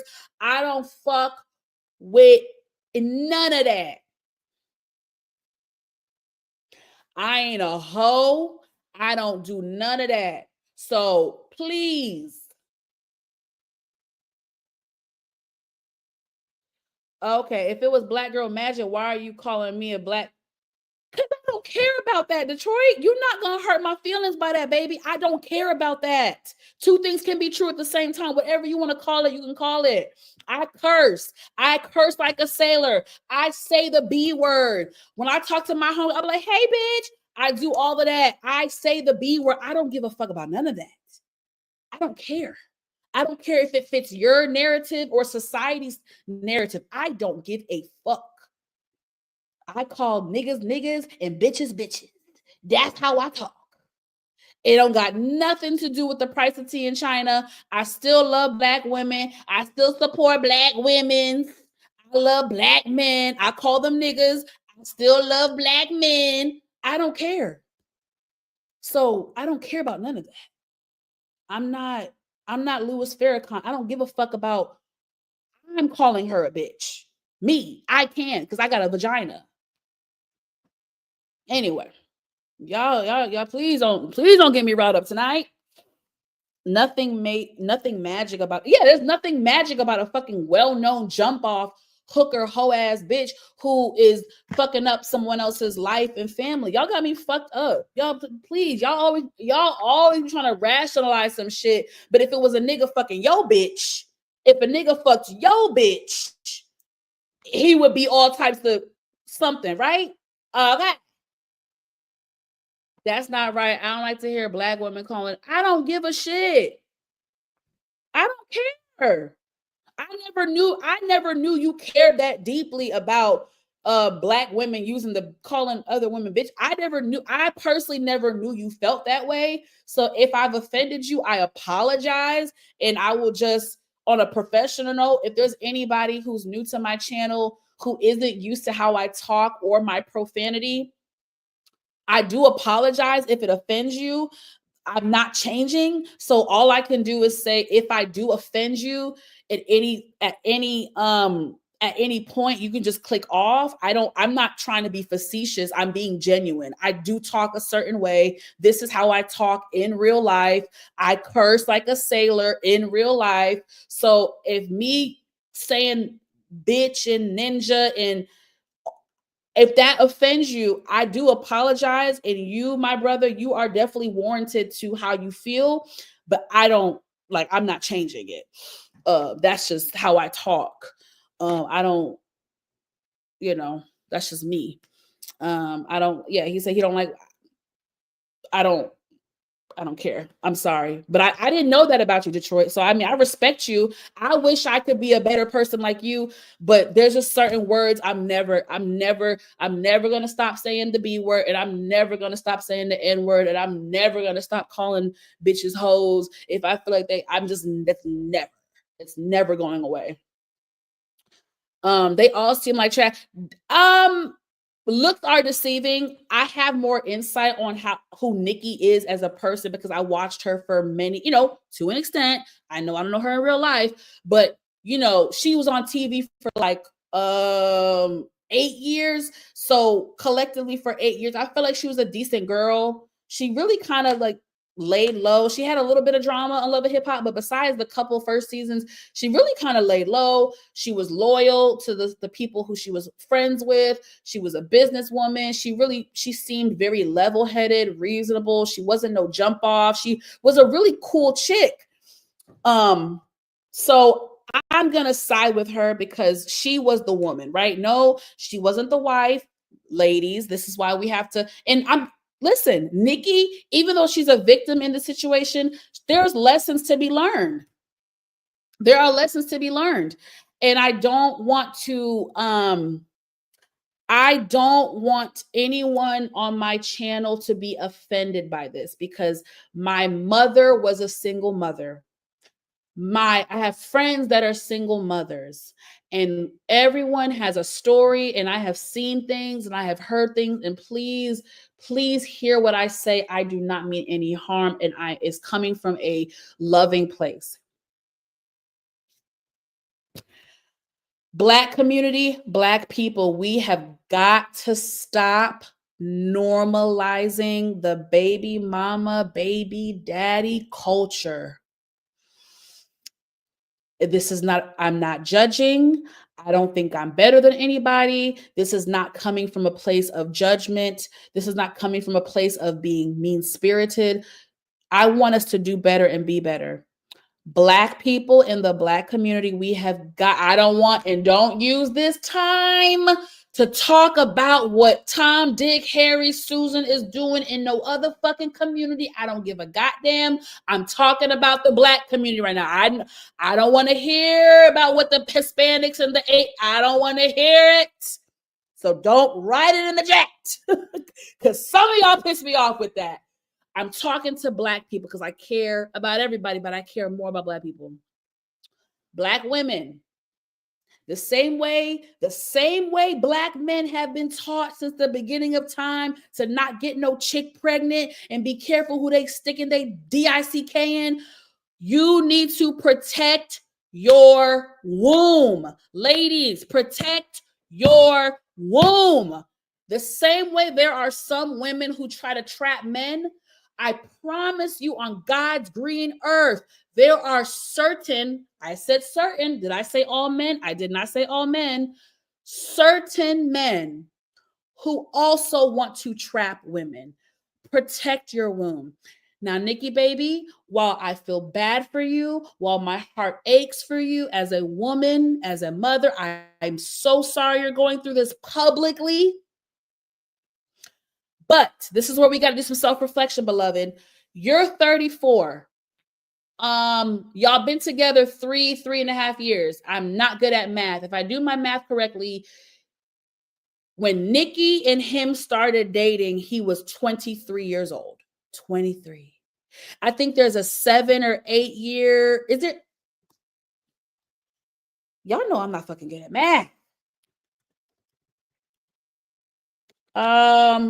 There's what, a 7 or 8 year. Okay, fuck it. I don't got time to Google. It's almost a 10 year, almost a what the fuck? Almost a 10-year age gap between Nikki baby and that boy. Now, I feel like, ladies, if you're gonna dip with a younger brother who is almost 10 years younger than you, it just better be for fun. You better get some sex out of him and just have a good old fun time and keep it casual. Because there's not much that a 23-year-old boy could have offered me. So 3.5 years. That means when Nikki and him met, he was 23 and she was 31. I'm the same age as Nikki, baby. We're both 34 years old, although she looks much older. The plastic surgery, the makeup. But yeah, there's not much a 23-year-old boy could offer me besides some good dick. If I'm being vulgar and real with y'all. That's just the truth. So, Nikki, I'm looking at you, beloved, because I don't know. What was the appeal? Did he sell you a dream? Did he promise you things? Did he lie? Because I've dated some manipulators, baby. I have dated some master manipulators, and it is actually very scary how much a person can lie. It should be studied. I think lying the way some people, I'm not even gonna say men, because if I say men, y'all gonna say I hate men, child. I can't say nothing on my fucking channel no more. But I think it should be studied how some people lie. It is very scary. I have dealt with it. So I don't know if he sold that girl a dream, but what I do know is I would never let no nigga almost 10 years younger than me play me. And I damn sure wouldn't procreate. That's the part, Nikki. And I don't want to judge her, y'all. I'm Christian. I'm trying not to judge, but I'm judging. We listen and we don't. I'm judging, beloved. I'm judging. Girl, he was 23. You was 31. You was supposed to get some good dick and keep it fucking moving. Why did you procreate with this man? You let him shoot the club up? Not once.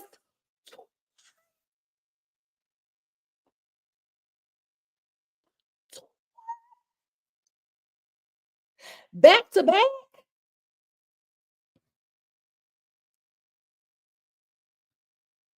I don't think she was a hot mess on Inga. I mean, she was on for several seasons, right? So there might have been a season where she was, but I feel like collectively her years on Love and Hip Hop Hollywood, she really wasn't like, in my opinion, I can't tell you how to feel, but how I feel with her tenure on Love and Hip Hop, she wasn't that bad compared to her other castmates. But to each your own, baby. You procreated with someone almost 10 years younger than you, who is a professional athlete, who has the last name Ball, who before you was also in a relationship with another girl, I just don't, I know she was getting a certain age and maybe she felt pressure to have a kid. You know, that's the thing that men don't understand. We really do have a biological clock that ticks, and we really do have to factor in our age in a way that men, y'all don't have to. I don't know if she felt pressured to have a baby with him, not him pressuring her, her own pressure. I don't know, you guys. I wasn't in their house, but I know one damn thing. Nikki, your kids are here now. No mother is going to say they regret having their child, right? Because you love your child, you adore your child. Your child is here now, you got to deal with it. But I think if we, hindsight is always 2020, y'all. I think we could agree that having 2 children by this man out of wedlock, back to back twice, wasn't the smartest idea. And I'm just saying, I'm going to save this for another day because this is a really deep topic that I feel like plagues the Black community. I feel like we have normalized the baby mama, baby daddy culture in such a way. Now, I feel like it's always been normalized in Black culture, but I feel like this new generation normalizes it in a way that the previous generations did not. When I grew up, I felt like, mind you, I am a 90s baby. I was born 1990. So I'm still stuck between like 2 generations, okay? I feel like when I was growing up and I was raised, even though I had friends that parents later got divorced, there was just the previous generations valued marriage. The previous generations really valued marriage, really valued commitment, really valued the unity and the sanctity of marriage in a family. I'm not saying nobody wasn't cheating. I know grandpa was cheating. I know grandpa had a side. I know it. I'm not saying those trifling things didn't happen way back when. They have always happened. But I feel like back then, the vast majority of people respected marriage and had hopes to be married. We are in a generation now where society tells us that marriage isn't all what it's cracked up to be, which I know. Marriage isn't necessary. Oh, marriage is just a piece of paper. All these ignorant ass bullshit ideologies that only Black people are saying. Because I'm trying to tell y'all, I have friends of different ethnicities, races, cultures, and they're not saying it the way we do. Black people are the main ones. Oh, I have commitment. I don't know if I want to get married. It's just a piece of paper. The fact that so many people in this generation, listen to me clearly, the fact that so many people in this generation think that marriage is a bigger commitment than having a baby is diabolical. You guys want to talk about diabolical? I'm going to say it again. The fact that there's a large percentage of people in today's generation that think that getting married to someone is a bigger commitment than having a child with someone is diabolical. Do you understand? In some states, I can divorce you in 60 days and 90 days. I can be done with you and I never have to talk to you a day of my life ever again. But if we procreate together, and bring a life into this world together, beloved, we are tied together forever. And please miss me with the, when they turn 18 or 19, baby, that's not when it stops. Yes, when the child becomes a real adult, 25, 30, Of course, you and the parent don't really have to do too much correspondence, but guess what? You're gonna be tied to them forever. If something happens to the child, y'all tied together. The child goes off to college. Y'all got to talk about finances. Who gonna pay for what? How we gonna do this? Where they gonna go? What we got to talk about some stuff. The child get married. You gotta talk. You're gonna have to be in the way. Like you're always gonna be tied to this person. You're always gonna be tied to this person. So it baffles me that this new generation really feel like marriage is a bigger commitment than procreating with someone and being tied to someone for the rest of your life. Y'all got me up. And if you think that way, I'm telling you, something is wrong. Something is wrong. You have deep-rooted trauma. You have deep-rooted issues when it comes to marriage, to commitment to a household. Maybe you came from a broken family. Maybe you came from a family where your parents were divorced. Maybe you came from trauma. Maybe you never sought a good relationship. So because of that, you've always been nervous or steered away from love and marriage. Listen, I'm not your therapist. However, I have a background in mental health and I've been in therapy for many years. I am telling you, one thing about being an adult, you will realize a lot of our behavior and the way we act today stems from things that have happened to us in our past. The way you, me, you, Tom, Dick, Harry, Susan, your mother, your father, your sister, your brother, your cousin, your ex, the way we all act in life as adults, good or bad, stems from things of our past, whether childhood, adolescent years, abandonment issues, trauma, death, whatever. And I'm telling y'all, the Black community, we got some work to do, because this baby mama, baby daddy culture that we've embraced and we've normalized is actually very toxic. So men, protect yourself. Protection. Don't shoot the club up. Women, don't let them shoot the club up. Protect your womb. Because guess what? To bring it back in and to close it out with these people, guess what? Nikki and this, what he go by, Jello, whatever, LiAngelo, Ball, whatever this nigga, they're gonna be tied together for the rest of their lives. And she has 2 kids by him. 2.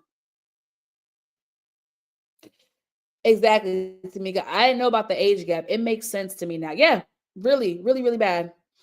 Nothing a young man can do for me. Right. Listen, men, don't shoot the club up.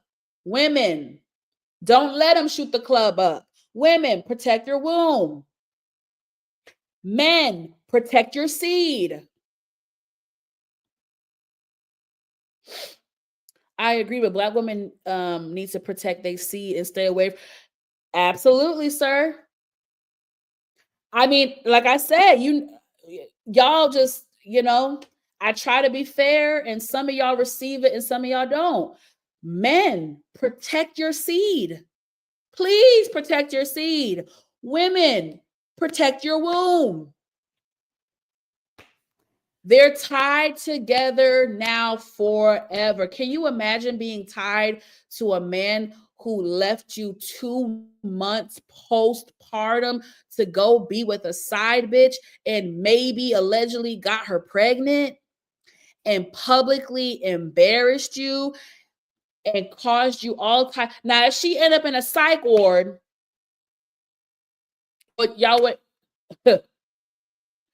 So the side bitch, and this is how I know she is side bitch. She moves like a jump off. She moves like a side bitch. This is not a girl who's just in love and kind of caught up in the crosshairs. This is a known side bitch. She's a jump off. I think she has a couple other celebrities under her belt that she's smashed. She's a side bitch. In the midst of all this, this is how you know she's eating this shit up, y'all. She gonna post on her Instagram story, meanwhile, wine and dine. So she posting her next to the ninja. And I don't know who her mama is. I don't know who her mother is. Everybody who has some type of mama, some type of grandmama, some type of positive woman in their life, you know, the old lady sitting under the tree told us, women, I'm speaking to you, women, how you get them is how you lose them, beloved. I have seen this shit time and time again. Real life, celebrity culture, whatever. I've seen it with my own eyes. If you, as a woman, get a man under any type of trifling, shady, negative pretense, anything like that of the sort, please understand, beloved, it's going to come back to you. It's going to come back to you. And as a woman, I'm speaking as a woman of integrity. I could never, would never get with a man who has a 2-month-old child. 2 months. 2 months. Diabolical. Disgusting. And that's why I say some of these women ain't shit. Some of these women ain't shit. Some of these women ain't shit, y'all. Like, some of these women ain't shit. She's an ain't shit woman. And he gonna do her. Oh, baby, when I tell you that karma about to be so real, I can't wait. I cannot wait for her to get her karma. It may not come tomorrow. It might not come next week. It might not even come this year, y'all. It might not even come. Kevin, you stupid. I'm a slurp in the corner. Whoa, whoa. This nigga got a $30 million record deal off that one fucking song. Yo, I'm about to fuck this shit. Yo, I'm about to get some of my homeboys. We about to some of my homegirls too. I'm about to be a rapper because fuck this shit, bro. The fact that this nigga got a record deal off I'm a swerve in the corner. Whoa, whoa. What? I know bitches that can rap better than that. I got homeboys that can rap better than that. That nigga got a record deal, baby, and he let the fame get to his head. Which also means, y'all, the math ain't math because, nigga, that means you was fucking with that girl. That means you was fucking with that girl when Nikki was still pregnant with your seed. You ain't shit, nigga. That's what that tells me, too. I would fuck both of them. I see. This is why I can't be no celebrity because at this point, I want to call Pookie and them to come and whoop yo. I'm either whooping his ass or her ass, and I typically don't go after the woman because really, you didn't make no commitment to me. He did, but because you want to flaunt the shit in my face, bitch, we might have to fight. We actually might have to fight.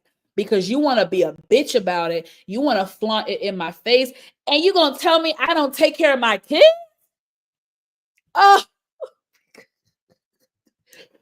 off the strength alone that you came for me as a mother and said that I don't take care of my kids. I don't watch my kids. Bitch, I'm fighting you on sight, bitch. I'm pulling up, bitch. What's up? I got bail money. I'm pulling up. I don't play about that. I'm not even a mother yet, y'all. I don't even have no kids yet. And my blood is as a mother, again, because I'm such an empathetic person. I'm just thinking if I was a mom and that I was in her shoes and a side bitch trying to tell me about me and my kids, I'm coming for you, bitch. Let me get off this because I don't do side bitches, y'all. I don't do side bitch. She's beautiful now. I ain't gonna hold you. But she's a bitch that wants clout. I need y'all niggas to stop being so pussy whipped. She is a bitch that wants clout. Oh, and look at this nigga. He posted the bitch. Oh my God. Oh.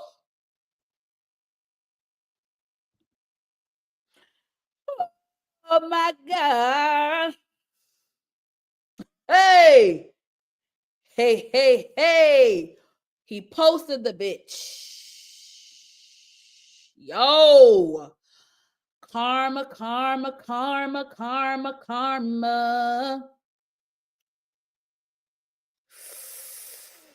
Damn. And his dad seemed to like Nicki. He spoke highly of her. Like,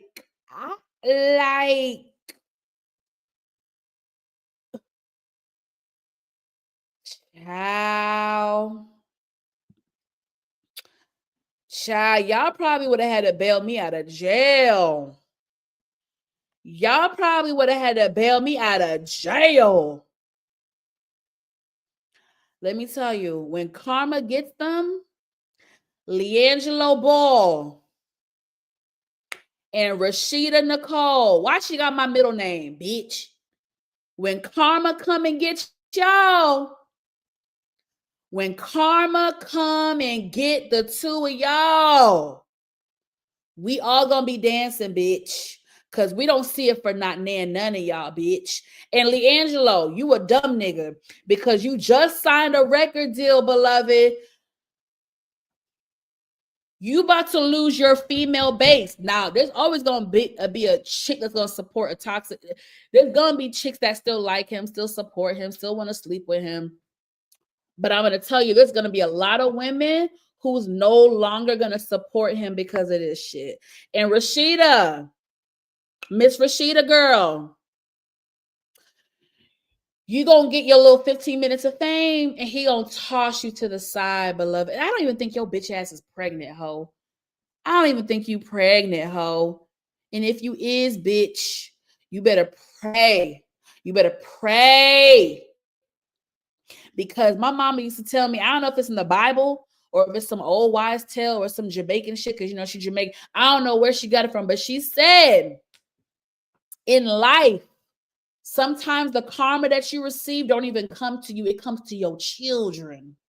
My mom has always told me that. So do right by people. She said sometimes your karma don't come back to you. Your karma will come back to your children. It might be in the Bible, I don't know. Or it might be an old wise tale from back in the day, but I'm just saying the karma that they gonna get.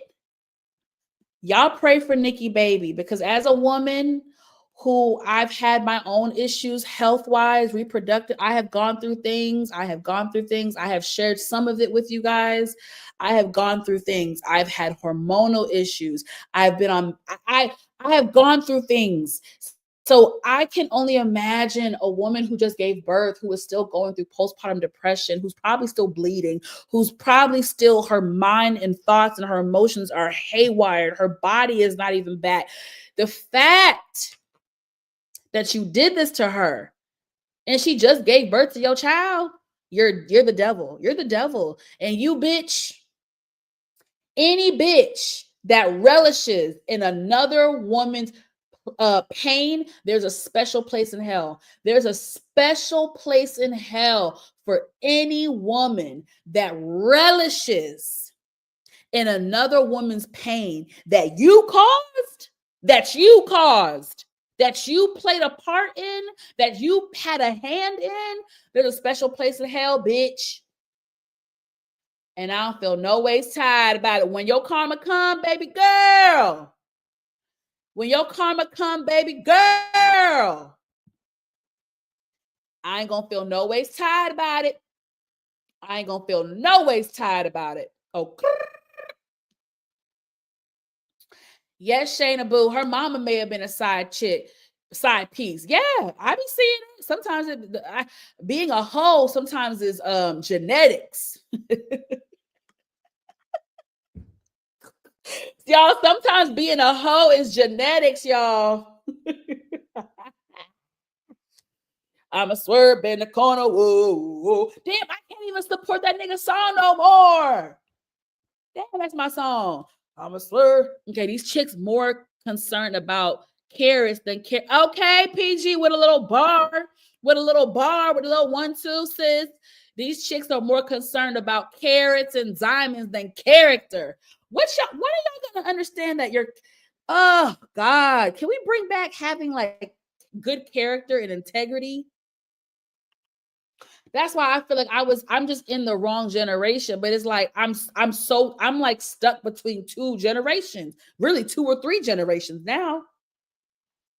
Character, having good character and integrity, y'all, will get you so much further in life. Sometimes it doesn't feel that way because people like us who have good morals and good values and treat people with kindness and try to do the right thing and just try to be a good person,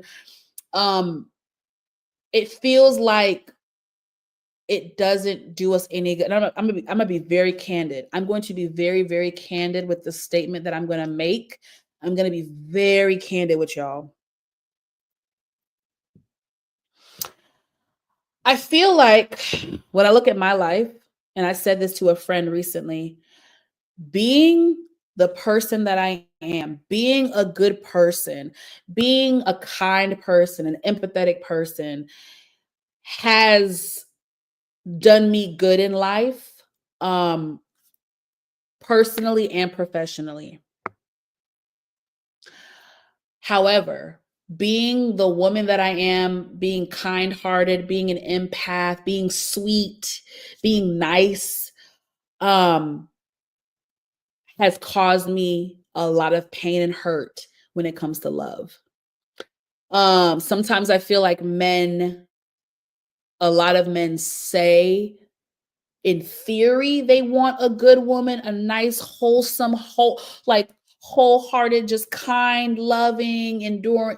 They want those things, but I just it hasn't paid off for me yet. Not in the love department, career, business, opportunities, money, friendships. Yes, and I'm thankful for that. But being a good girl, being a nice girl, being a good woman, being nice, being sweet, being caring, being considerate, all the things that you're supposed to be in life. When it comes to love and dating, I don't think it's gotten me. It hasn't gotten me as far. And so it's like sometimes I'd be like, well, fuck it. Should I just be a bitch? Should I be a bitch? What do y'all want? And so I don't know, because sometimes it feels like bitches and side bitches and hoes be winning. It feel like they be winning compared to us good girls. It be feeling like that. But I have integrity, and so I'm gonna continue to be the good person that I am, that God created me to be. And I pray that I find the love. I pray that we all find the love that we deserve. And I don't want no love like that. Hey, I don't want no love like this to find me. All right, I've been talking long enough, y'all. My mouth is dry. I'm thirsty. I'm hungry. It's been over 2 hours. Side chicks used to keep. Yes, girl. I miss the days, Shayna. I miss the days where the side chicks were quiet. There was a code. There was some type of code. Something. And if you gonna be a side bitch, can you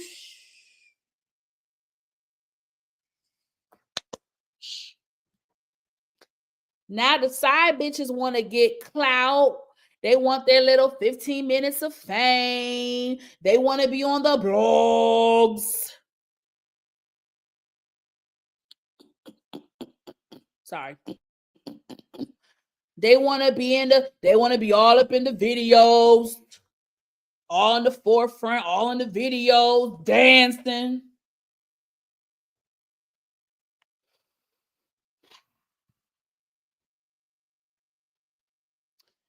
Yeah, I don't wish that type of stuff on nobody. Like I just want me a nice.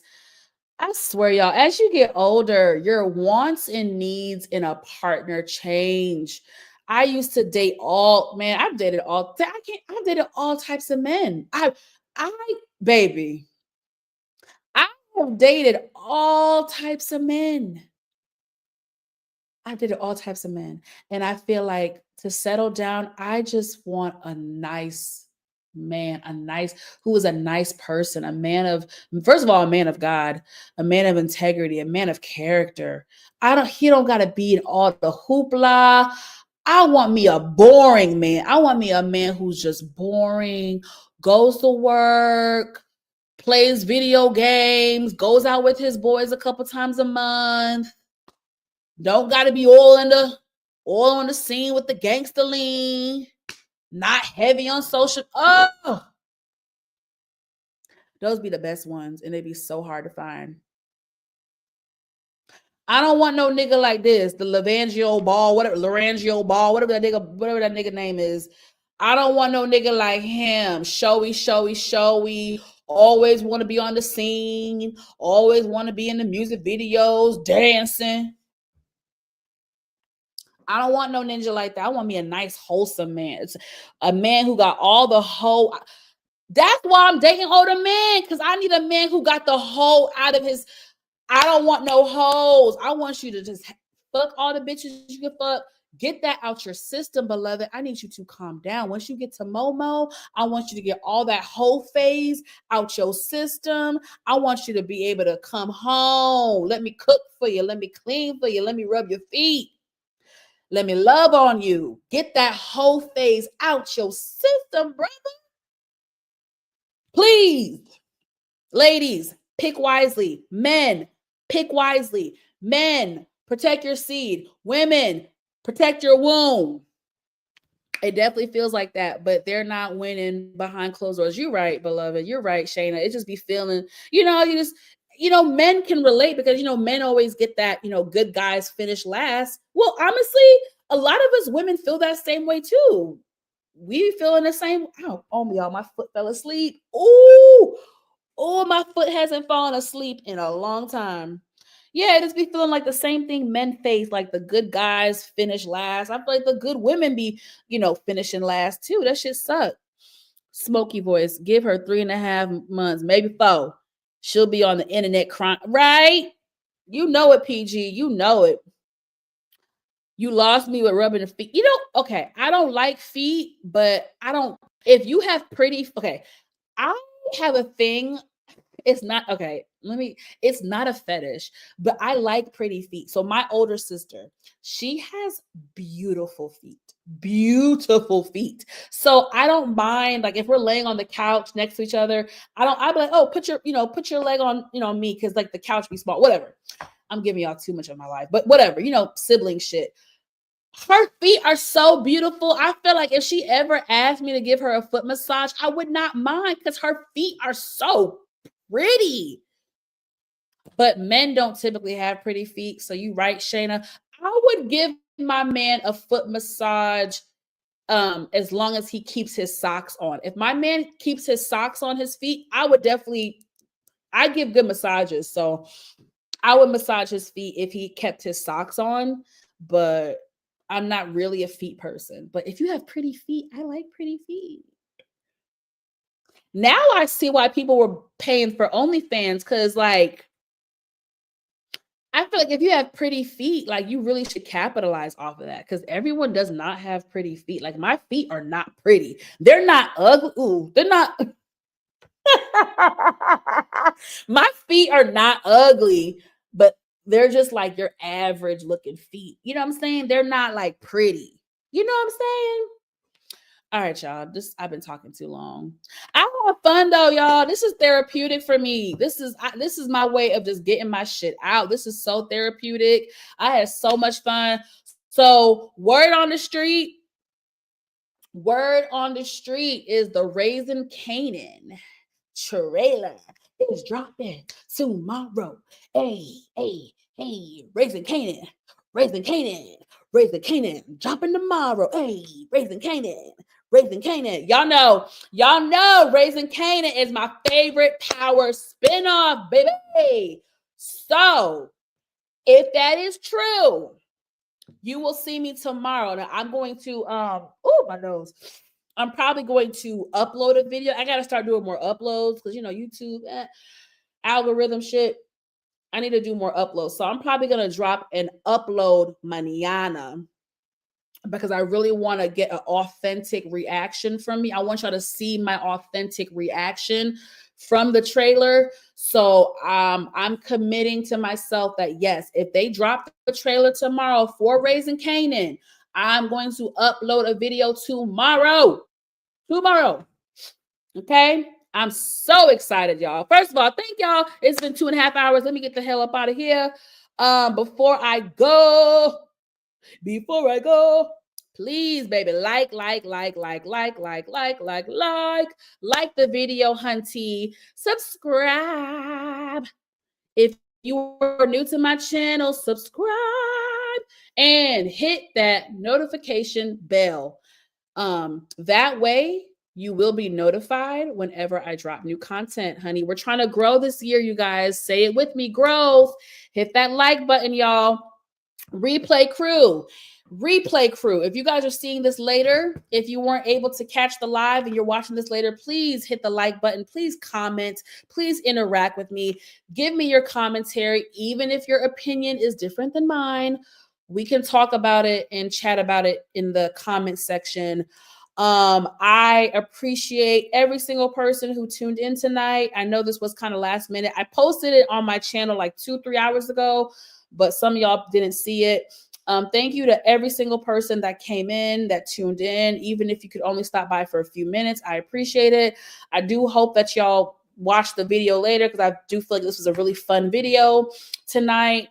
I had fun with you guys. I love and appreciate you guys. If I got a little dramatic, if I got a little bit too animated, I'm not going to say I'm sorry, because I'm not going to apologize for being me. However, I will apologize if any of my, if I offended anybody. Like I said, I'm very comfortable in front of the camera with you guys, and a lot of you guys have been supporting me since day one. In real life, I curse. I curse like a sailor when I'm around my friends. Now, I know how to be professional, obviously, but in my regular setting, I curse. So if it's offensive, you're just going to have to click off, or it is what it is. I'm not changing myself for anybody. But if I got too animated, if I offended you, I guess I'm sorry. I'm trying to not say sorry a lot, because y'all don't really know. Like, I've always been a very like, I'm sorry. I've been that my whole life. And now at 34, I'm not doing that anymore. Now, of course, I'm always going to be apologetic when I do something wrong. You guys know I take constructive criticism. I don't think I'm above reproach. So apologizing, my ego, believe it or not, my ego isn't that big. I don't have to be right all the time. And being right all the time is something that I gave up maybe 3 or 4 years ago. I had growth and I had an epiphany. And I was like, I don't have to be right all the time. I don't give a shit about being right. I care about being heard. If you know me in real life, you can ask my friends. I don't have to be right. I have no problem apologizing for anything I've done, I've said. I have no problem. I just want to be respected and heard. Thank you, PG. I thank you for loving my energy. I know some of you do, some of y'all don't, some of y'all do. And guess what? That's okay. Everyone's not going to like me. And that's part of my growth. I used to always want to be accepted by everybody. And like, I'm talking about, like, I've been that way my whole life. Like, I'm still in therapy working on not being a people pleaser and not feeling the need to be liked and accepted by people. It is very hard for me based on things that have happened to me in my childhood. So not giving a fuck, being unapologetically me, not being a people pleaser is something that I'm working through. And as you guys get to know me more on my channel and I get more vulnerable, you guys will kind of be a part of my growth in my journey. And yeah, so buckle up for the fucking ride, y'all, because I got some shit popping in these YouTube streets and in real life. Y'all buckle up. Y'all buckle up. And if y'all like me, y'all like the vibe, subscribe. And if you like to keep up with me in my personal life, what I do with my friends, what I do in like entertainment business, follow me on Instagram, you guys. If y'all don't know, I actually just shot a commercial last week. I got booked for a gig from a friend, a new professional contact that I made. Again, going out, just socializing, right place at the right time. I booked a commercial. I was a production assistant for a commercial starring Cat Williams. And it's going to be featured during NBA All-Star Weekend, y'all. So I'm so excited. So anyway, if y'all want to like follow me on a personal note and see what I'm doing with my life, follow me on Instagram.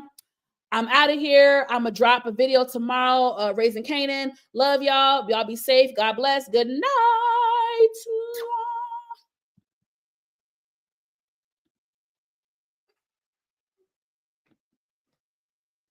Simba.